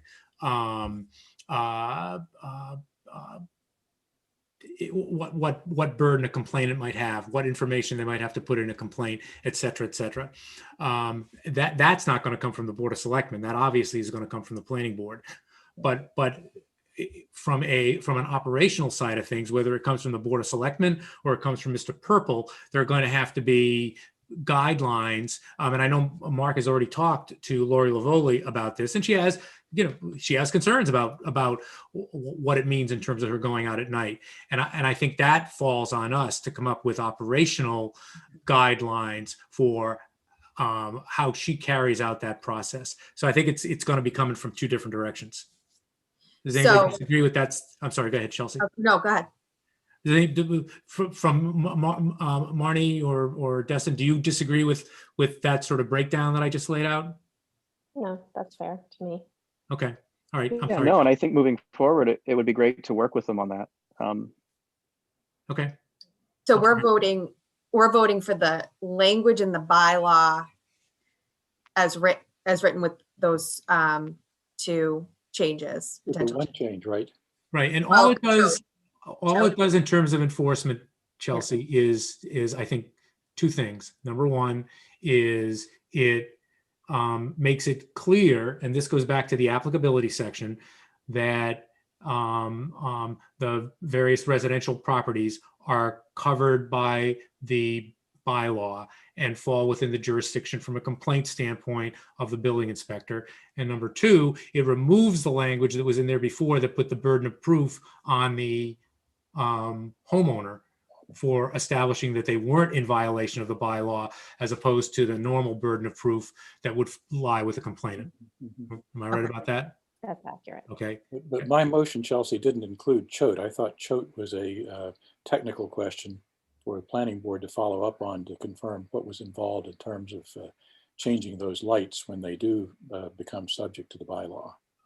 Yeah, and my point on Choate is I just think it is it's important I'd like to know whether or not there's a significant cost that could be lurking there because of everything that went on before in terms of the way Choate had to be configured. Ideally, the answer is no. It's just a matter of when it hits the 50% that all of a sudden they fall under the bylaw. It'd be great if that's the answer, but if it's not the answer, I think I suspect other folks are going to want to know that cost is lurking there. Okay. And we could change our position before town meeting if the planning board comes back with an answer to that one. Says it's a big deal. Oh, I think that in that instance, I'm not sure if changing our position. I think that maybe then there'd be a discussion about whether or not to amend the bylaw to give further protection to the lighting at Choate. But that's a discussion for another day. I don't think we have to have it tonight. Yep. Okay. Who made a motion? I made it. You seconded it. All right, it was seconded. The discussion was had. Any further discussion? No, Ms. Braccio, Aye. Ms. Malinowski, Aye. Mr. Stivers, Aye. and Mr. Healy is aye. All right, thank you, folks. I hope this was helpful, but you've got the Board of Selectmen support, so hopefully that's helpful too. The Board of Selectmen's support and 25 cents will get you a phone call kind of thing. Town meeting. I just wanted to let you know too that we are talking about this at our planning board meeting on the 26th. So our plan will be to have some of these resolutions too. So we'll have that updated language that night in case anybody wants to attend. Okay, terrific. Thank you. Thank you. Thank you. Thank you. Have a good night. Thanks. You All too. right, what are we on now? Site plan review. I held that one. Yep. This is our constructive approval issue.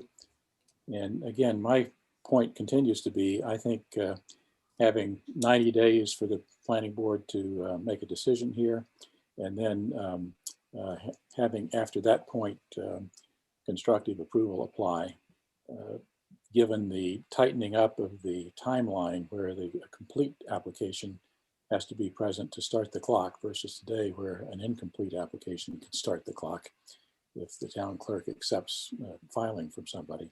I think gives the planning board sufficient time, plus the possibility of agreement with the applicant to extend that timeline seems to me very reasonable and provide some assurance for an applicant that there is a time limit on the process. So that to me is a fairly simple change, replacing the 260s with a 90 and restoring the clause that's stricken about constructive approval.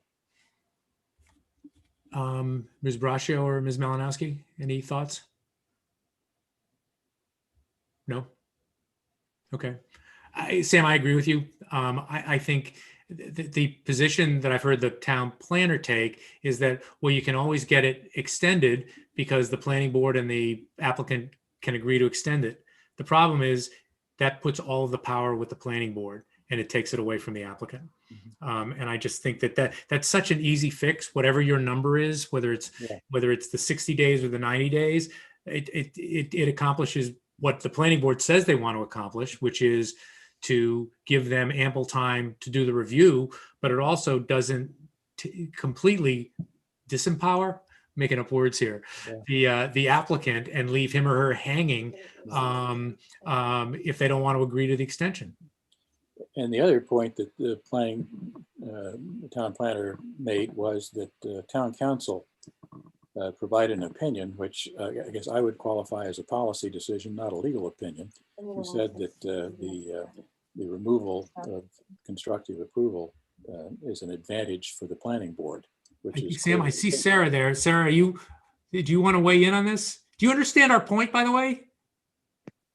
Yes, and yes, I do. That's good to hear.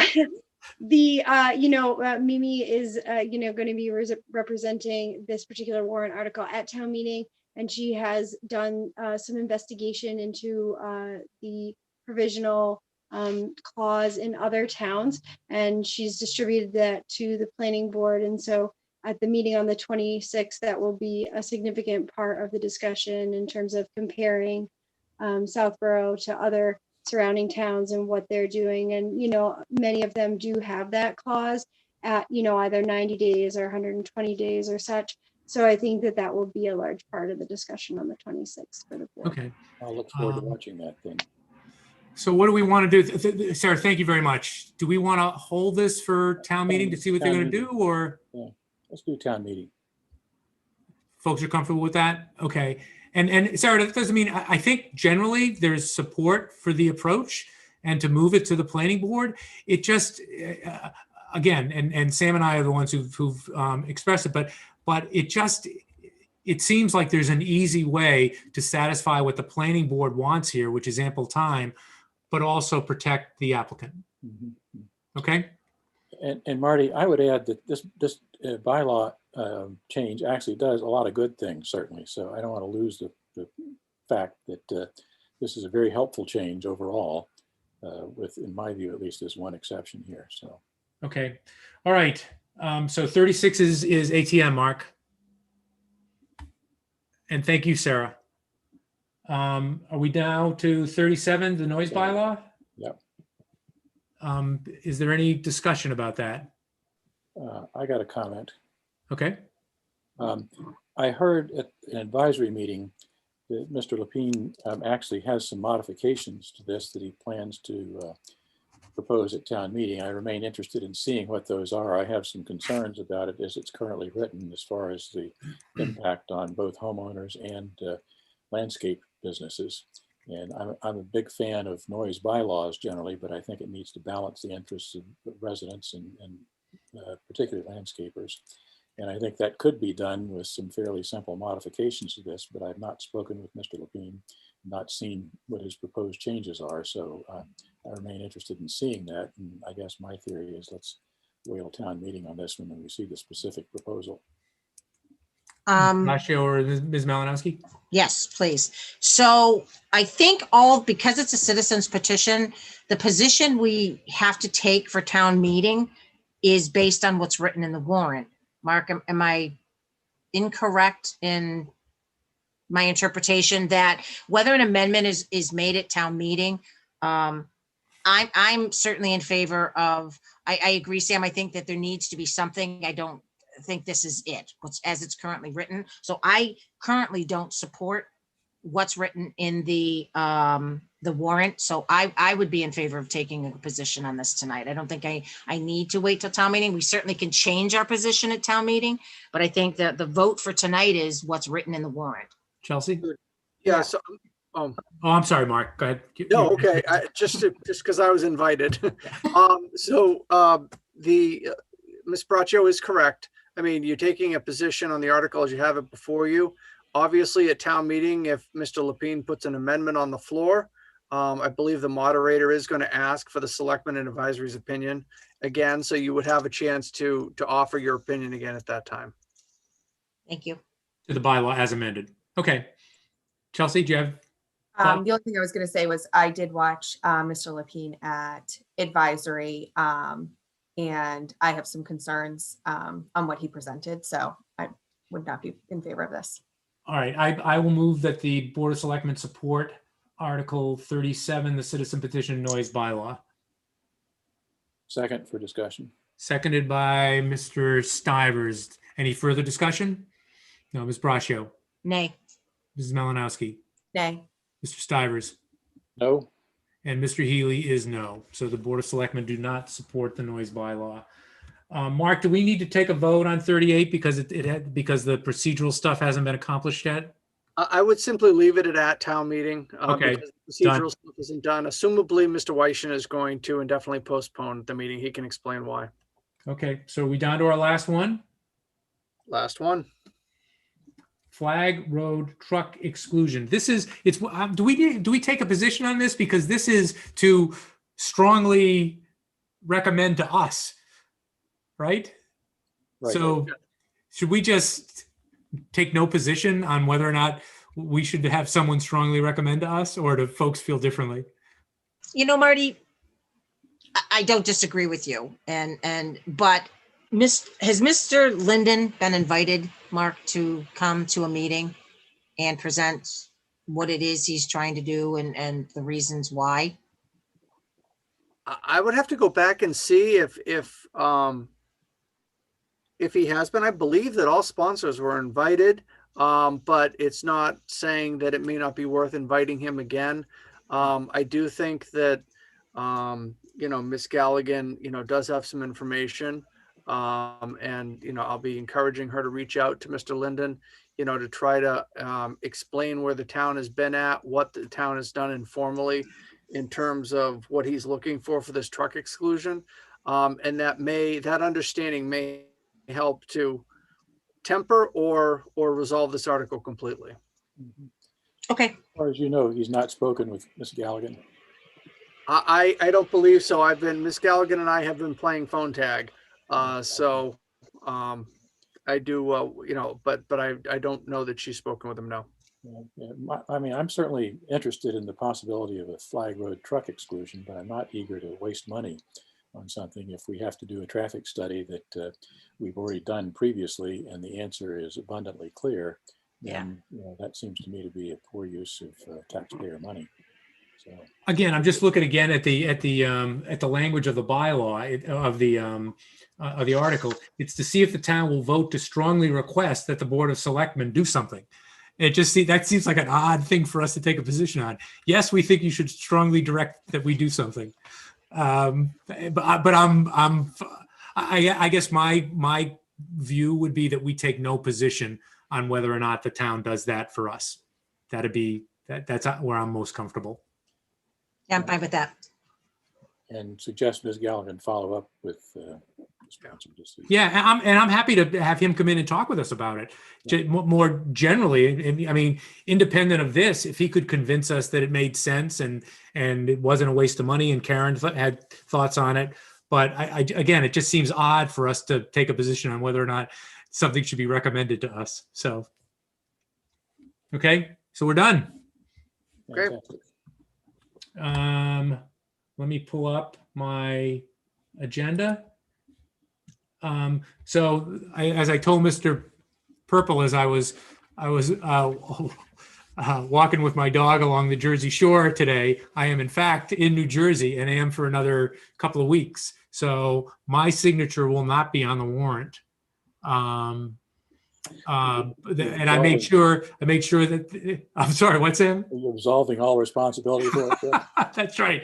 I made sure that I told them that it could be FedEx back and forth if it were critical, but 4 out of 5 is fine. So once again, my signature is meaningless. But you all, Mark, you'll make arrangements for folks to get their signatures on that? Yeah, Okay. I will take care of that in the next day or so. Okay.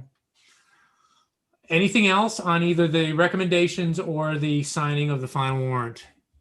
No, we are on to final public comment.